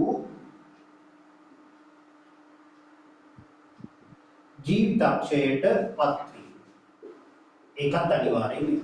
ඔන්න අනිවාර්යෙන් වැඩ සිදුවීම. අනිවාර්යෙන් වැඩ සිදුවීම.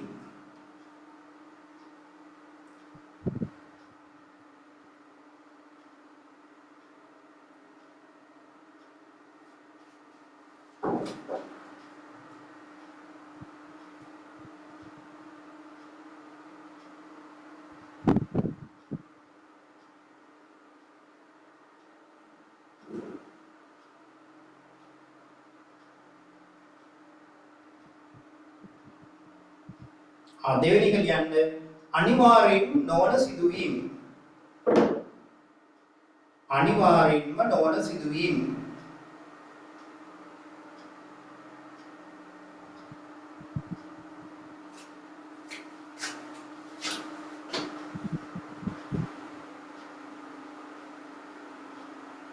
නොවන සිදුවීම.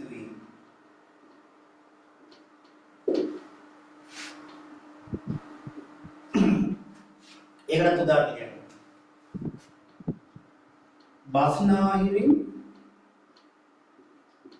ඉර පාය කවදාවත් වෙන්නේ. ඉන්ටෙක් අහසේ ඉගිලේ ඒකත් වෙන්නේ. මේකත් ගමු පුද්ගලයෙකු සදා කල් ජීවත් වීම ඒකත් වෙන්නේ.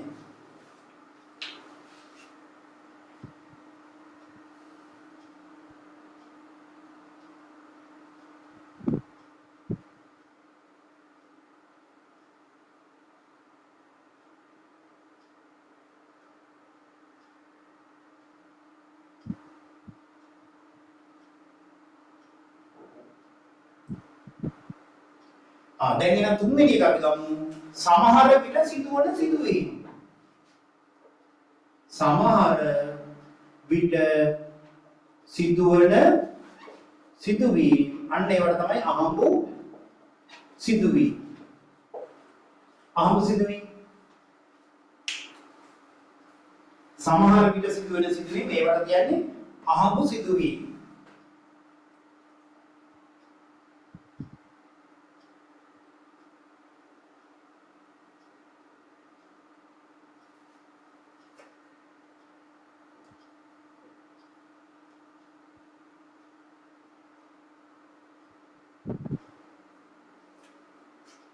එතකොට ඒවට ගත්ත උදාහරණ තමයි අපි එතන උදාහරණ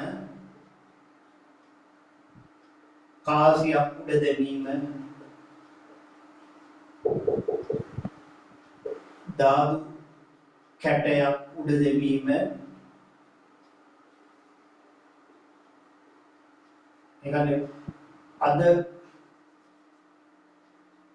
පැවැත්වෙන තරගයෙන් ජය ලැබීම මේ ඔක්කොම අහඹු සිද්ධි. ලොතරැයි දිනුමක් ඇදෙන එක ඒකත් අහඹු සිද්ධියක් නේ.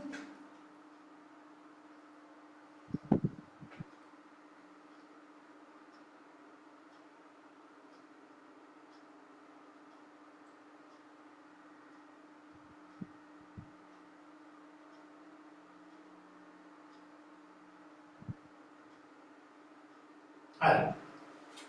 ගත්තද මේ උදාහරණ තුන? සිද්ධි තුන ලියාගත්තද හැමෝම? ඔව් සර්. දැන් ඔය සිද්ධි තුන මම දුන්නේ. දැන් ඔයගොල්ලෝ සමහර විට මේවා දැන් සම්භාවිතාව නම් ඔච්චර මම විස්තර කිරීමක් කරලා කරන එකවත් කරලා නැතුව ඇති. මේ 10 කොටස් මම මේ කරන්නේ 10 දී සම්භාවිතාව මෙහෙම ඉගෙන ගත්තා නම් අද පාඩම් කරන එකත් ඔයාලට හරියට කරගන්න පුළුවන්. හැම දෙයක්ම හරියට කරගන්න පුළුවන්. මේ සම්භාවිතාවේ තව එහාට වෙන දේවල් හරියටම කියලා කරගන්න පුළුවන් දේවල්. තව එහාට වෙන දේවල් දැම්ම තීරණය කරලා කරන්න පුළුවන්.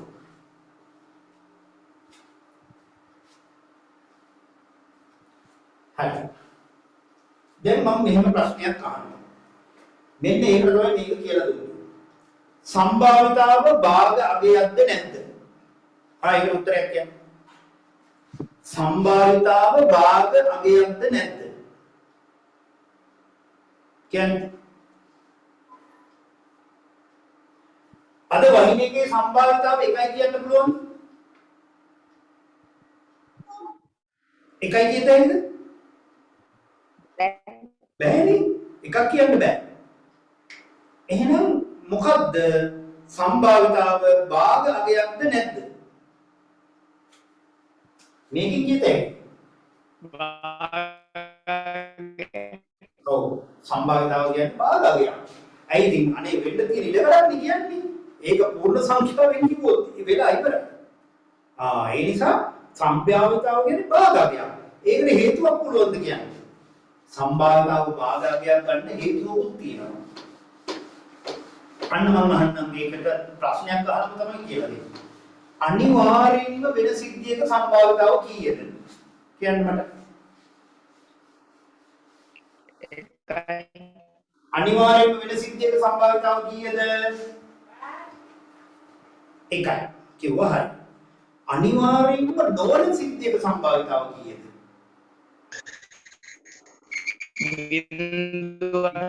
බිඳුවයි. එහෙමනම් සමහර විට සිදුවන සිද්ධියක සම්භාවිතාව වෙන්න ඕනේ මොකද්ද? බිඳුවත් එකක් අතර. බිඳුවත් එකක් අතර ආගයන් මොනවා කියන්නේ? භාග දශමක් කියත හැකි නැත්නම් භාග. අන්න සම්භාවිතාව භාගයක් ගන්න හේතුව තමයි ඔය. ඒක ලියන්න වෙන සම්භාවිතාවය භාග අගයකි. සම්භාවිතාව භාග අගයකි කියලා ලියන්න. ලියලා අපි ඒකට හේතුව ලියමු. අනිවාර්යයෙන්ම වෙන සිද්ධියක සම්භාවිතාවය එකයි. අනිවාර්යෙන්ම නොවන සිද්ධියක සම්භාවිතාව බිඳුවයි. එම නිසා සමහර විට සිදුවන සිද්ධියක සම්භාවිතාවය බිඳුවත් එකත් අතර පිහිටයි. බිඳුවත් එකත් අතර පිහිටයි. සමහර විට සිදුවන සිද්ධියක සම්භාවිතාව බිඳුවත් එකත් අතර පිහිටයි.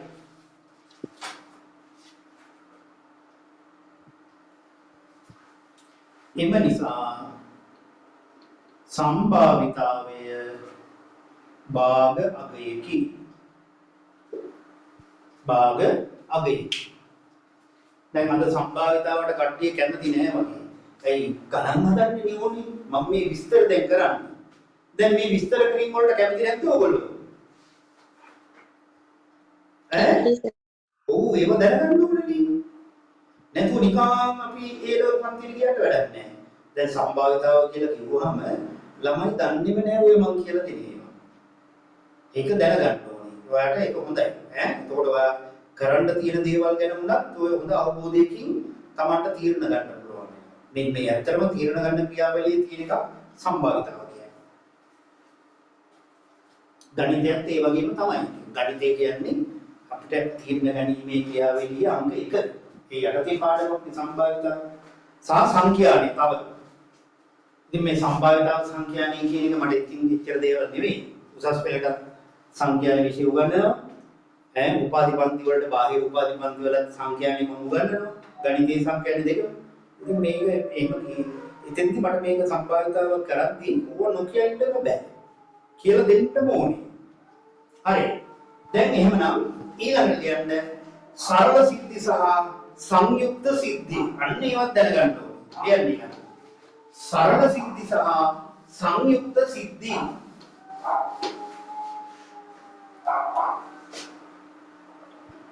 සරල සිද්ධි සහ සංයුක්ත සිද්ධි. ඔන්න තවත් දැනගන්න යුතු එකක්. සරල සිද්ධි සහ සංයුක්ත සිද්ධි. ඕකෙන් ඉස්සෙල්ලාම ලියන්න සරල සිද්ධි.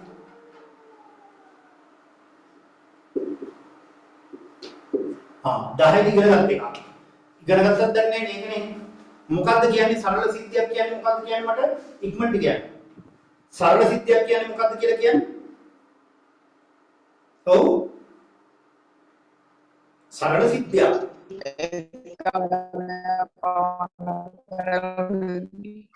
එතකොට ඒ සරල සිද්ධියක් කියන්නේ ඒකේ ඒ සිද්ධියේ තියෙන්න පුළුවන් එක අවයවයයි. අන්න එක අවයවයක් පමණක් තියෙන සිද්ධියක් අපි සරල සිද්ධියක් කියලා කියනවා. ලියන්න එක අවයවයක් පමණක් අඩංගු සිද්ධියක්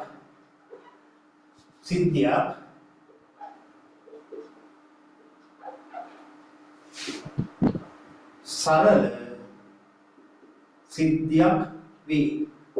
සරල සිද්ධියක් වේ.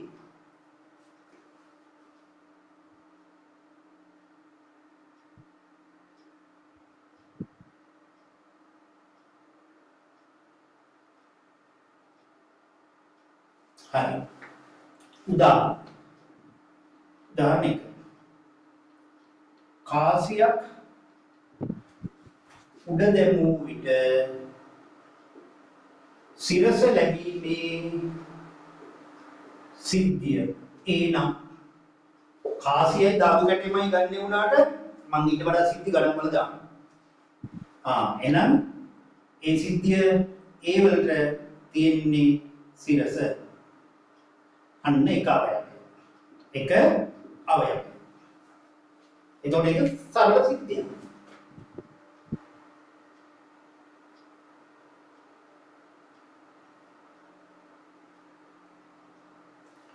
අනිත් තව උදාහරණ 1 සිට 6 දක්වා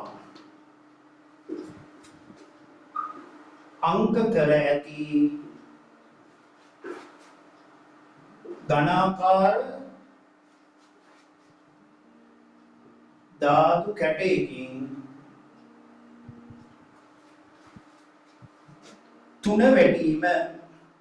තුන වැඩිීමේ සිද්ධිය B නම් තුන වැඩිීමේ සිද්ධිය B නම්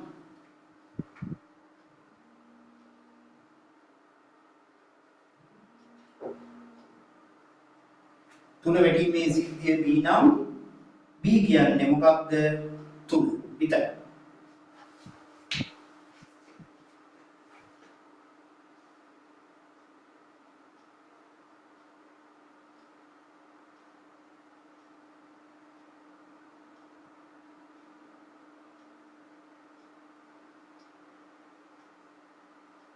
හරි දැන් එනම් මේ කියන ප්‍රතිඵල බලන්න ඉහත මේ කියන සිද්ධි වල එක ප්‍රතිඵලයයි තියෙන්නේ එක අවයවයයි සරල සිද්ධි ආයක බලන්න යමු ඉහත සිද්ධි වල එක ප්‍රතිඵලයක් පමණක් අඩංගු බැවින්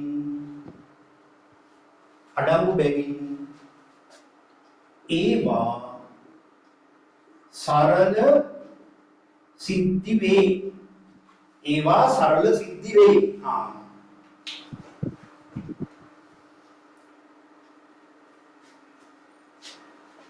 ඒවා සරල සිද්ධි වේ.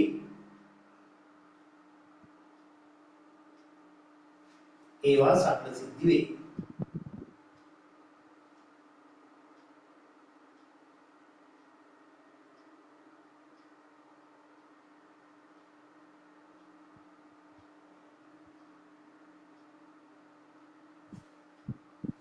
හරි. ලියවද?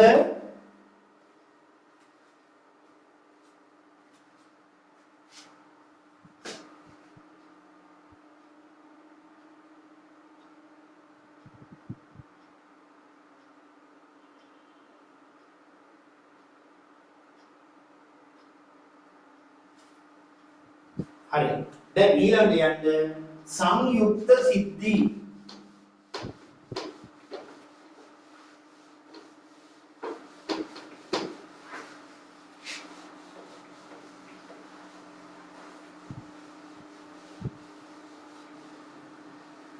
संयुक्त सिद्धि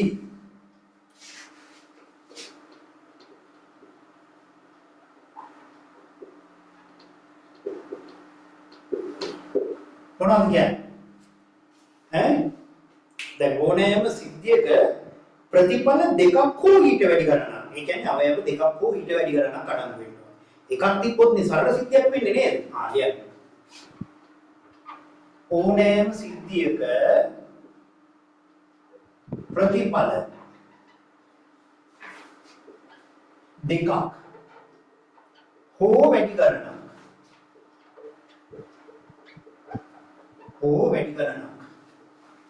අඩංගු නම් එය සංයුක්ත සිද්ධියකි උදාහරණ දෙනවා මේකට. එතකොට තමයි ඔබ තේරුම් ගන්න. संयुक्त सिद्धियकी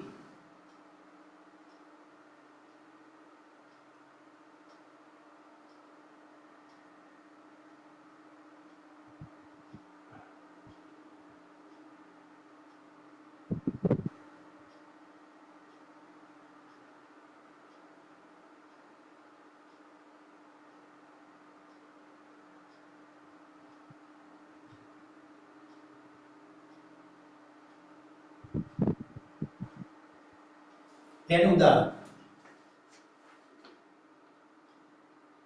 උදාහරණ එක කියලා ඉන්නකො එකේ සිට 6 දක්වා අංක කර ඇති ඝනාකාර ධාතු කැටයක් උඩ දැමූ විට එක ඉරට්ටි සංඛ්‍යාවක් ලැබීම ඒ නම් ඉරට්ටේ සංඛ්‍යාවක් ලැබීමේ සිද්ධිය ලියන්න. ඉරට්ටේ සංඛ්‍යාවක් ලැබීම ඒ නම් කියලා ඒ ටික ඒ ඉරට්ටේ සංඛ්‍යාවක් ලැබෙන ඒවා ටික ලියන්න.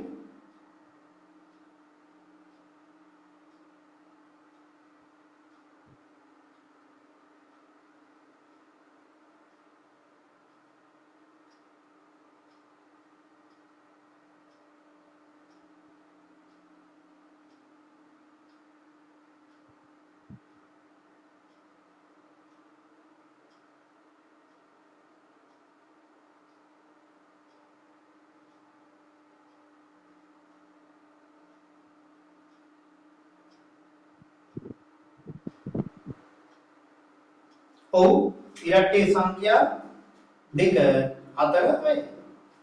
තවත් උදාහරණයක් එකකින් ගමුකෝ. 2 හෝ ඊට වැඩි සංඛ්‍යාවක් ලැබීම b නම් b කියන්නේ මොකද්ද?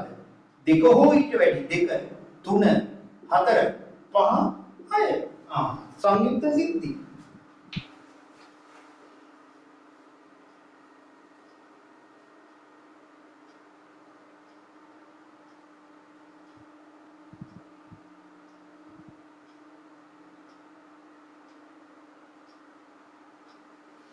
එතනත් යන්නේ කියන්නේ ඉහත සිද්ධිවල ප්‍රතිඵල දෙකට වඩා වැඩි ගණනක් අඩංගු බැවින් එය සංයුක්ත සිද්ධියකි. සංයුක්ත සිද්ධියකි.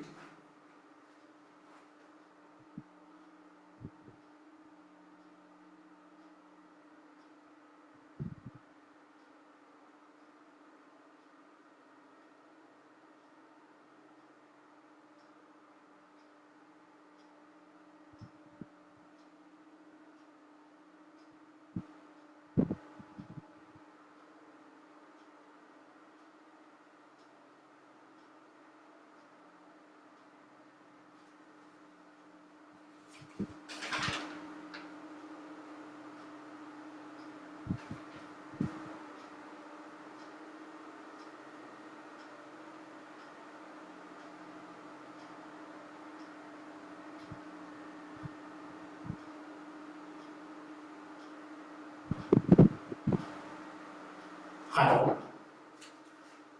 දැන් ඔන්න සංයුක්ත සිද්ධි සරල සිද්ධි ගැන කිව්වා. මම ඒවට උදාහරණ දුන්නේ අය අමතක වෙන්නේ නැහැ එතකොට. මේවා ඉතාල වැදගත් ඕගොල්ලන්ට. දැන් අතන ওই විදිහට සම්භාවිතාව ගන්නන්නේ නැහැ. ගන්නන්නේ සම්භාවිතාව ගණන් හදන්න. නමුත් මේකේ ඉඳලා මේ දේවල් ඉගෙන ගන්න එකේ වැදගත්කමක් තියෙනවා. ඒතකොට මේ සම්භාවිතාව කියන පාඩම සම්පූර්ණයි. දැන් ඔයාගේ අතුපත ගත්තත් සම්භාවිතාව කියලා ගණන් හදන්න නැහැ නේ. විස්තර කිරින් තියෙනවා. ඒක කියවන්න අපිරිය. ඒකයි. කියවන්න. ගණන් ටික විතරක් හදාගෙන යනවා. හරි. දැන් ඊළඟට තව එකක් තමයි සමසේ භාව්‍ය සිද්ධි. ඔන්න තවත් වැදගත්. ඔන්න ඕවා දන්නේ නැතුව ගණන් හදන්න බෑ සම්භාවිතාව. සමහර ගණන් වලදී ඔය මම කියලා තියෙන දේවල් තියෙනවා. ඉතින් මේවා විස්තර දන්නේ නැතුව කොහොමද ඔයා ගණන් හදන්නේ? අලියට අනුමාතුකාව සමසේ භාව්‍ය සිද්ධි. සමසේ භාව්‍ය සිද්ධි 9 දිත් ඉගෙන ගත්තා. 10 දී විතරක් නෙවෙයි.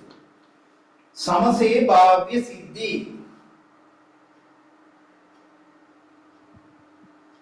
හරි.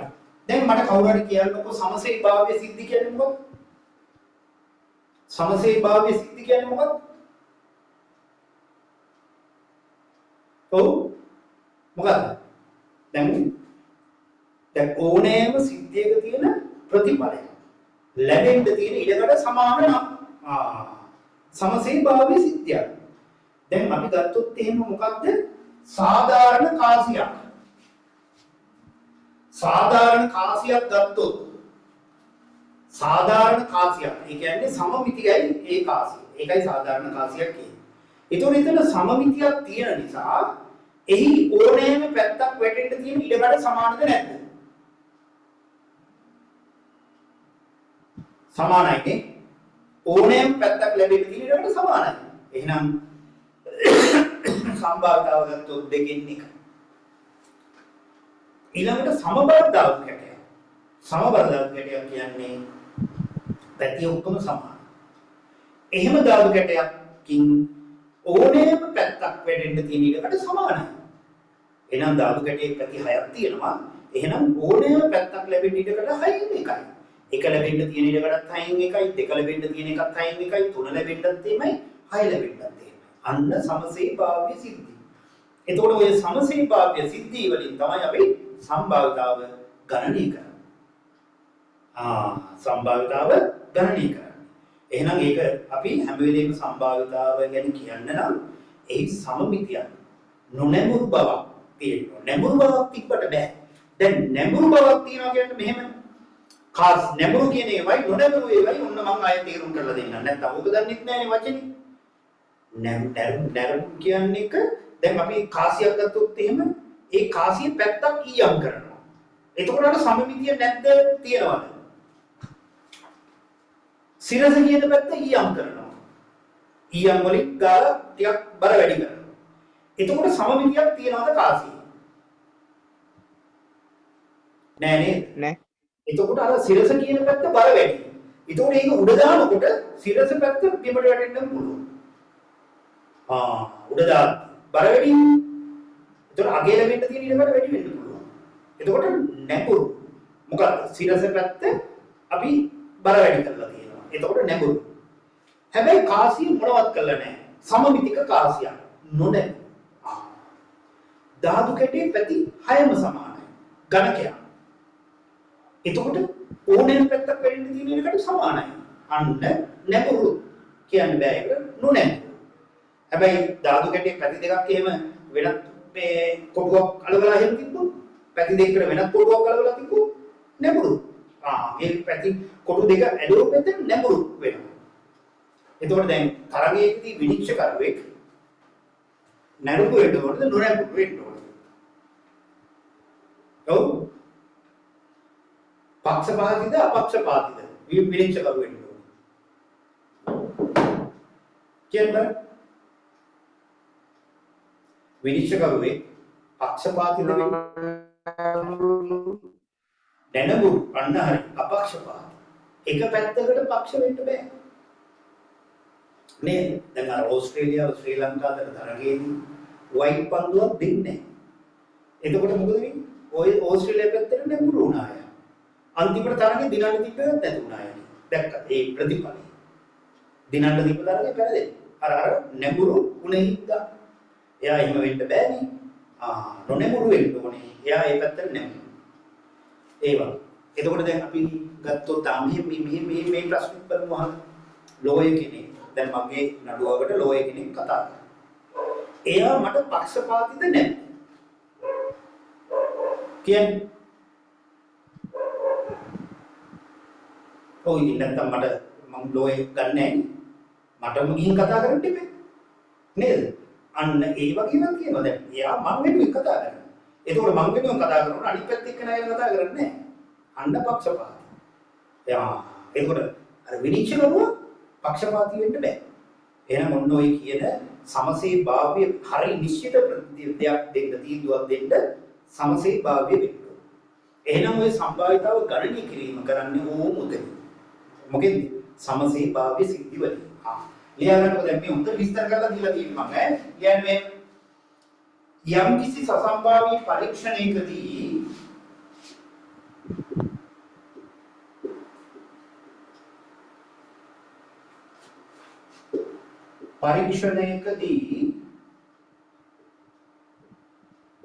ඕනෑම ප්‍රතිඵලයක් ලැබීමට ඇති ඉඩකඩ සමාන නම් එය සමසේ භාව්‍ය සිද්ධියකි.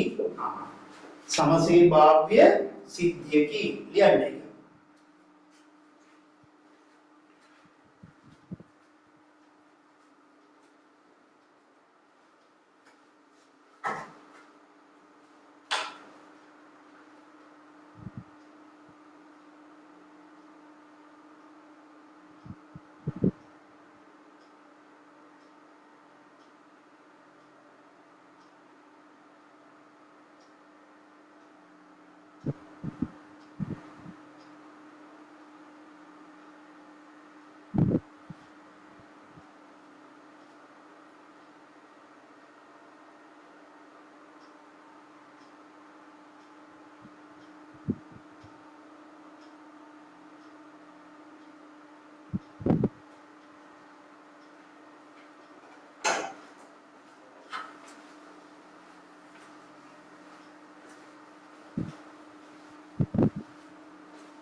හරි උදාහරණයක් කියන්නකෝ.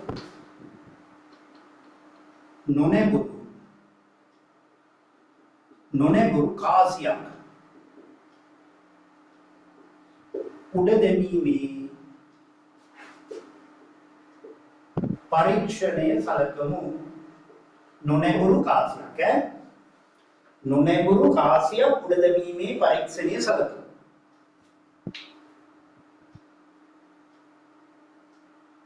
හරි දැන් නොනැබුරු කාසියක් කියන්නේ සමමිතියක් තියෙන කාසියක්. එහෙනම් මේ ඕනෑම පැත්තක් ලැබෙන්න දින එකකට සමානයි. කියන්නේ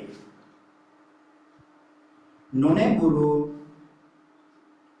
කාසියක් යනු සමමිතික කාසියකි.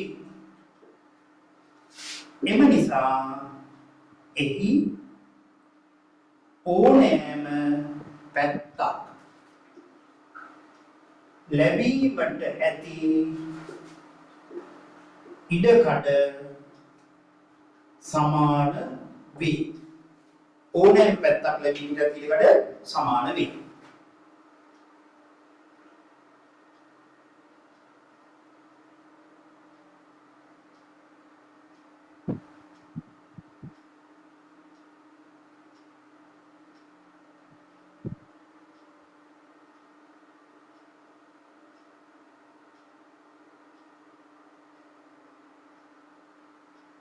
හරි එහෙනම් එකෙන් සිරස වැටීමේ සම්භාවිතාව මේ බලන්න. සිරස වැටීමේ සම්භාවිතාවය තමයි සිරසට අයත් අවයව ගණන බෙදන්න ඕනේ මුළු අවයව ගණන.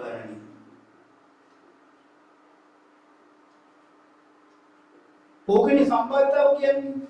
සිරස කියන එකට අයත් අවයව ගණන මුළු අවයව ගණනින් බෙදන්න. කාසියක සිරස කොච්චරද තියෙන්නේ? එකක්ද දෙකක්ද?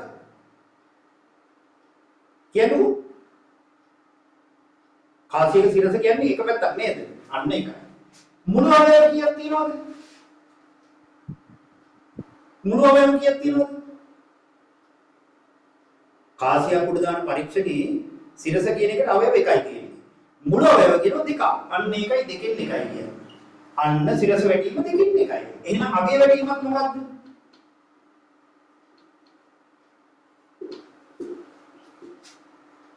අගේ වැටීමේ සම්භාවිතාවත් දෙකෙන් එකයි.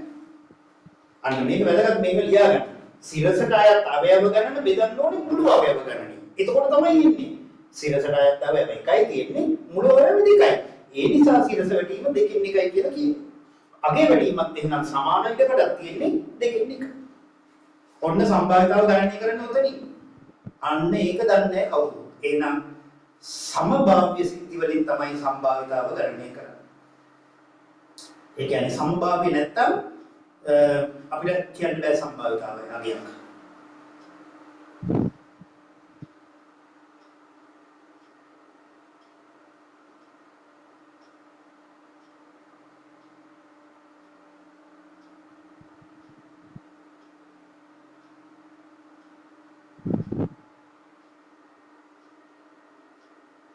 හරි.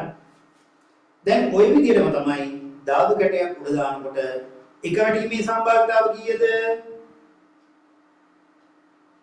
දෙකෙන් එකයි. දෙක වැටීම කීයද? 6න් එකයි. දෙක වැටීම කීයද? 6න් එකයි. තුන වැටීම කීයද? 6න් එකයි. ඇයි? ධාතු කැටේ තුනට අයත් අවයව එකයි තියෙන්නේ. මුළු අවයව 6යි තියෙන්නේ. එහෙනම් එක බෙදීම 6යි. දැක්කද? 6න් එකයි.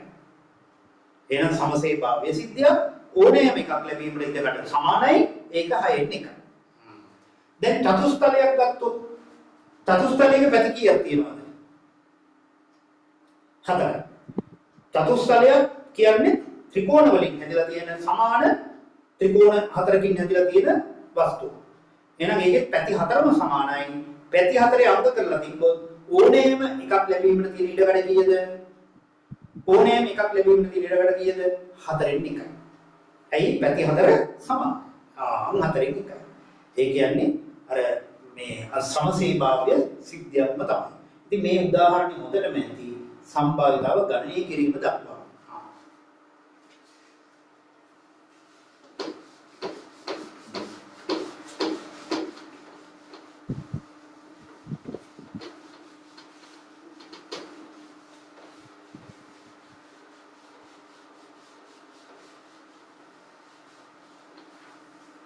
හරි.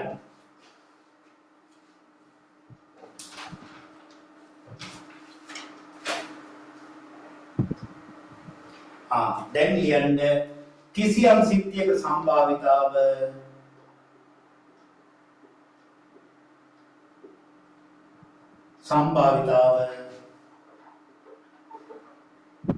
සංඛ්‍යාත්මකව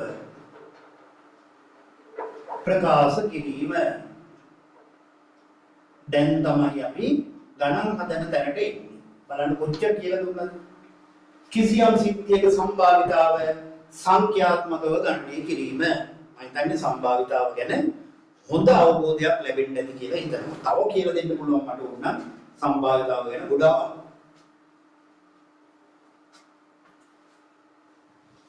හරි. දැන් අර කලින් ගත්ත එකෙන් තමයි අපි ගත්තේ. මොකක්ද? ඕනෑම සිද්ධියක සම්භාවිතාව තමයි ඒ සිද්ධියට පක්ෂ අවයව ගන්න මුළු අවයව වලින් බෙදන්න. සිරස වැටීමේ සම්භාවිතාව මොකක්ද? සිරසට පක්ෂ අවයව ගණන බෙදුවා මුළු අවයව ගන්න. සිරසට පක්ෂ අවයව තියෙන්නේ එකයි, මුළු අවයව දෙකයි, දෙකෙන් එකයි. අන්න ඒ මූලධර්මය තමයි අපි යන්නේ. ලියන්නේ ඕනෑම සිද්ධියක සම්භාවිතාවය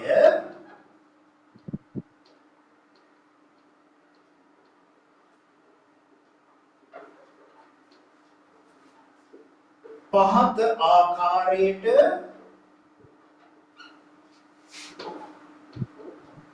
ප්‍රකාශ කළ හැකිය.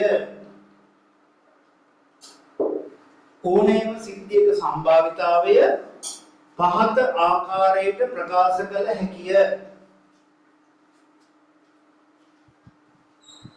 මෙන්න මේ ආකාරය. සම්භාවිතාවයේ සමානයි එම සිද්ධියට පක්ෂ අවයව ගණන. බෙදීම මුළු අවයව ගණන. අන්නේ කියයි. සම්භාවිතාව සමානයි එම සිද්ධියට පක්ෂ අවයව ගණන.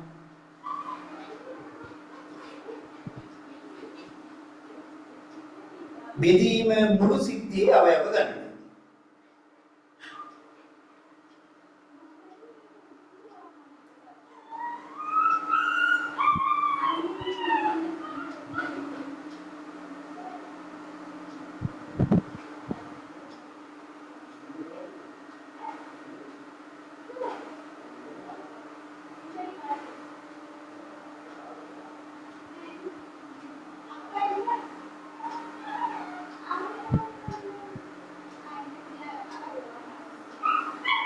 හරි.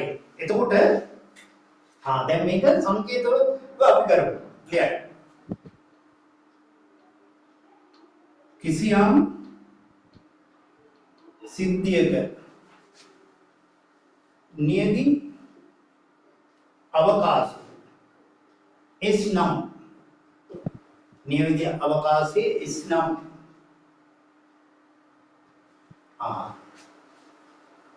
නියදී අවකාශයේ අවයව ගණන ns කියලා කියනවා. අවයව ගණන ප්‍රකාශ කරන්න අපි එහෙමනේ නේද? කිසියම් සිද්ධියක නියදී අවකාශයේ S නම් එයාගේ අවයව ගණන ns. මුළු අවයව ගණන ns. සම්භාවිතාවය සෙවීමට අවශ්‍ය සිද්ධිය ඒ නම් දැන් ඕකෙන් සම්භාවිතාව හොයන්න තියෙන සිද්ධිය ඒ නම් ඒ සිද්ධියේ අවයව ගණන මොකද්ද? NA අන්න ඒ වලට අඩංගු අවයව NA.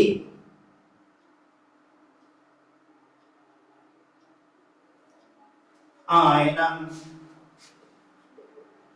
ඒ සිද්ධියේ සම්භාවිතාවය මොකක්ද? PA කියලා අපි කියනවා. PA ඒ සිද්ධියේ සම්භාවිතාව සංකේත කරන්නේ කොහොමද? PA. එහෙනම් අර කිව්ව ආකාරයට PA සමානයි ඒ සිද්ධියට පක්ෂ අවයව මුළු සිද්ධිය අවයව ගන්න බෙදන්න. අන්න සම්භාවිතාව සංකේතයක් ඇසුරින් ප්‍රකාශ කරන්නේ. PA සමානයි NA බෙදීම NS.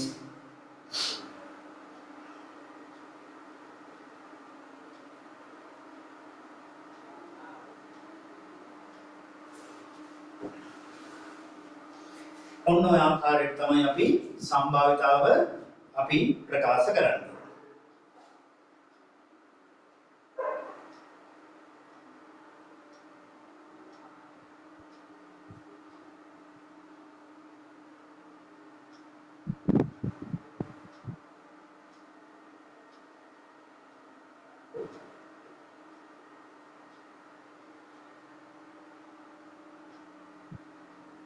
හරි දැන් ටියුට් එක ගන්නකෝ ලිව්වද මේ ටික ඔක්කොම හැමෝම ලියාගත්තද? ලියලා ඉවරද?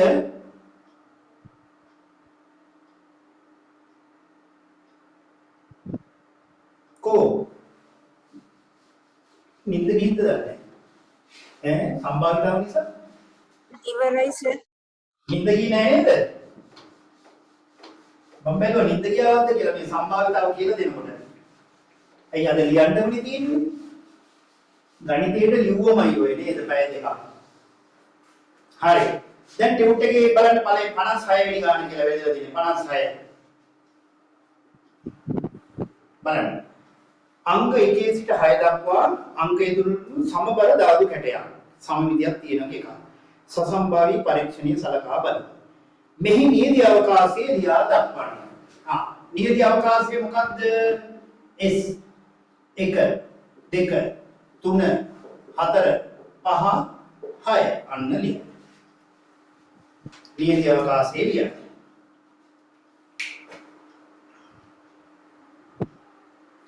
හරි ඊට පස්සේ දෙවෙනි එක අහනවා NS කියන්නේ මොකක්ද? NS කියන්නේ මොකක්ද? කීයද? NS කියන්නේ කීයද? කියන්න බලන්න. නියති අවකාශයේ අවයව ගණන කීයක් තියෙනවද? 6යි. ඊළඟ මොකක්ද අහන්නේ? එහි ඉරට්ටේ සංඛ්‍යාවක් ලැබීමේ සිද්ධිය ඒ නම් එහි අවයව ලියා NA කියන්නේ. අන්න ඒ වල අවයව ලියන්න. ඉරට්ටේ සිද්ධිය. කීයද? 2 4 6. එහෙනම් අවයව කරන NA කීයද? 3. NA කීයද? 3.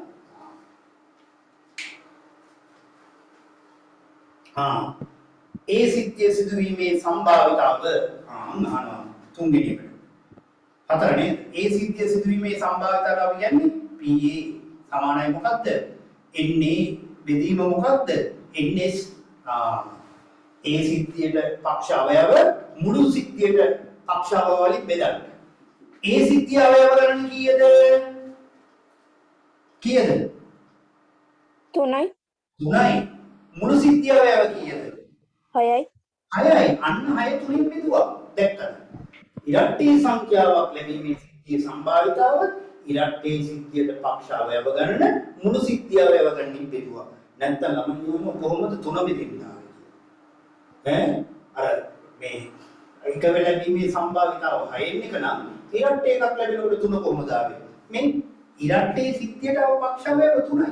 ඉන්නේ බෙදීමේ නිසා. දැක්කද? අර මම කියලා දුන්නනේ සම්භාවිතාව සංකේතය සුනේ එතෙන්ද දැන් මෙයා සුළු වෙනවා 3 වරක් 1යි 3 වරක් 2යි දෙකෙන් 1යි දෙකෙන් 1යි.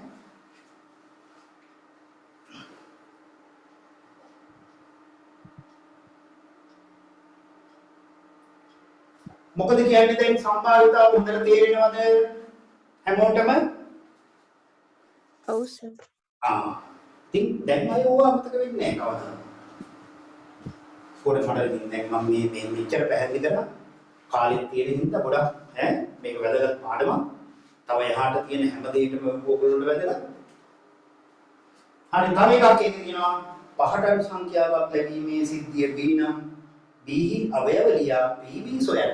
අන්න පහට අඩු සිද්ධියක් B නම් කියන්න මට පහට අඩු කිව්වහම පහ අයිති වෙනවද නැද්ද? පහට අඩු කිව්වහම පහ අයිති වෙනවද නැද්ද? වෙන්නේ අයිති වෙන්නේ නැහැ. අයිති වෙන්නේ නැහැ. එහෙනම් පහට අඩු කියන්නේ 1 2 3 4. NB කීයද අවයව කීයද? කීයද? 4යි 4යි. එහෙනම් PB කියන්නේ මොකක්ද? NB බෙදීම NS මොකක්ද NB වල අවයව? 4යි. එතකොට මුළු අවයව 6යි. මුළු අවයව මෙතන තියෙන්නේ 6යි. අන්න එහෙනම් B ලැබෙන්න තියෙන ඉඩකඩ 6න් 4යි. එතකොට මෙතන දේවලක් 2යි, දේවලක් 3යි, 3න් 2යි. දැක්කා? 3න් 2.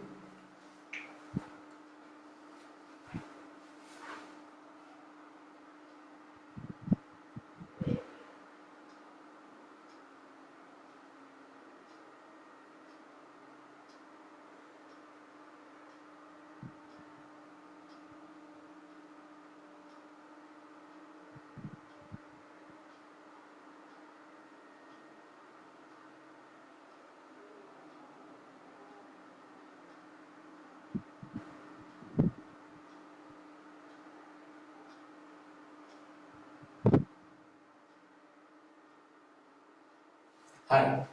අපි 57 ගානක් අපි හදිමු ටක්කල් ඉක්මනට හදමු. දැන් ඉතින් සම්භාවිතාව ඕනේ තරම් ගන්න පුළුවන්. ඇයි හොඳට විස්තර ටික දන්නවද?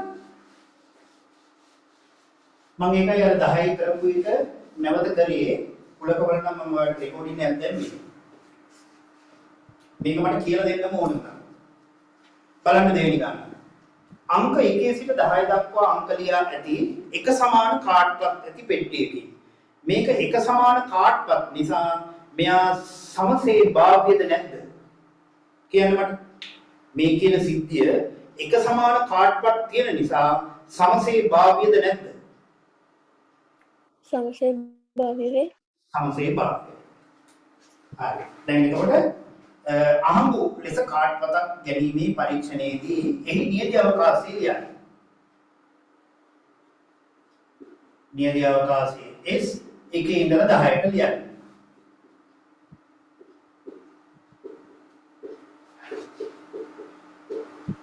10.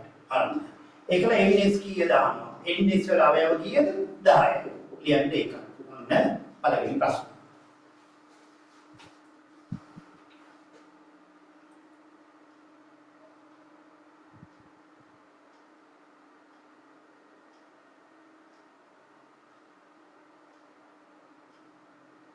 එහි ඔත්තේ සංඛ්‍යාවක් ලැබීමේ සිද්ධිය එනම් ඒ සිද්ධිය කියලයි.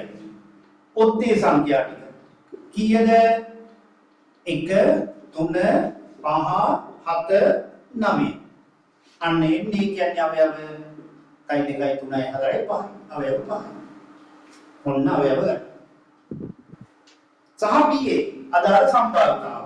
PA සමානයි NA බෙදීම NS. මේක හැම වෙලෙම ලියන්න ඕනේ නැහැ.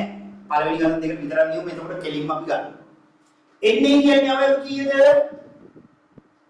කීයද? 5යි. මුළු අවයව 10යි. එහෙනම් ඔත්තේ සංඛ්‍යාවක් ලැබීමේ සිද්ධිය 10න් 5යි. 5 වරක් 1යි 5 වරක් 2යි. දෙකෙන් 1යි දැක්කද සම්බන්ධ. දෙකෙන් 1.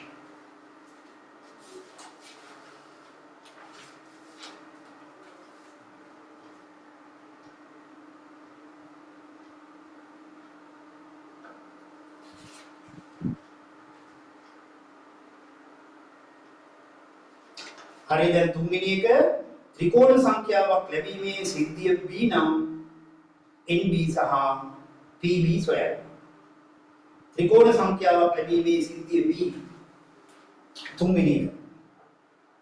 B මේ මට මෙතන තියෙන ත්‍රිකෝණ සංඛ්‍යා ටික කියන්නේ ත්‍රිකෝණ සංඛ්‍යා කියන්නේ කවුද?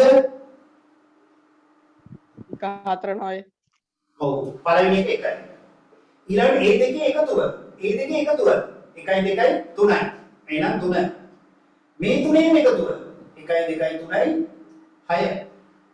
ඊළඟ මේ හතරෙම එකතුව 6යි 4යි 10යි. ඔච්චර. ත්‍රිකෝණ සංඛ්‍යාව කියන්නේ පළවෙනි සංඛ්‍යාව ත්‍රිකෝණ සංඛ්‍යාව.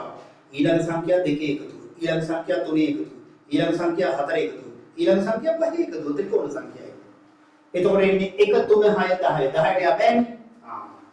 එහෙනම් NB කියන්නේ අවයව 1 2 3 4යි. එහෙනම් මේ සම්භාවිතාව PB කියන්නේ දැන් අපි අර ලියන්න ඕනේ NB වෙදීම NS. ඔක්කොම අවයව 10යි 10න් 4යි. දෙවරක් 2යි දෙවරක් 5යි 5න් 2යි.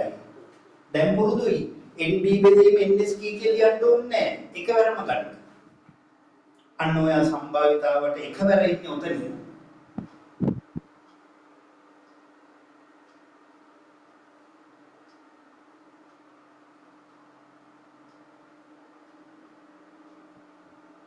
ප්‍රථමක ඉරට්ටේ සංඛ්‍යාවක් ලැබීමේ සිද්ධිය C නම් NC. ප්‍රථමක ඉරට්ටේ සංඛ්‍යාවක්. මේ මට කියන්න ප්‍රථමක ඉරට්ටේ සංඛ්‍යා කොච්චරක් තියෙනවද? ප්‍රථමක ඉරට්ටේ කීයද? එකයි තියෙන්නේ. කීයද? දෙක විතරයිනේ. එහෙනම් NC කියන්නේ දෙකයි. NC කියන්නේ දෙකයි. NC කියන්නේ අවයව එකයි.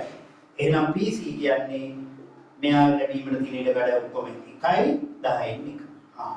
එහෙනම් මෙහි ඉරට්ටේ ප්‍රථමක සංඛ්‍යාවක් ලැබෙන්න තියෙන ඉඩකඩ 10න් 1. දැක්කද?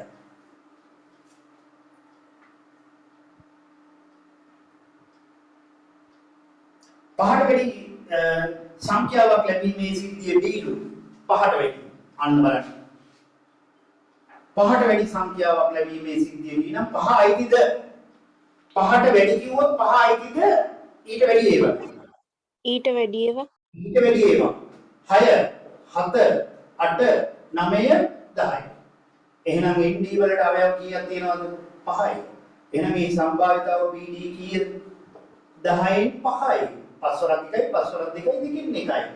බලන්න දැන් අර සම්භාවිතාව සංකේත ඇතුලින් ප්‍රකාශ කරපු විදිහට දැන් ගණන් හදාගෙන යන්න. දැන් ආයේ සම්භාවිතාව කාටවත් බැරි වෙන්න බෑ.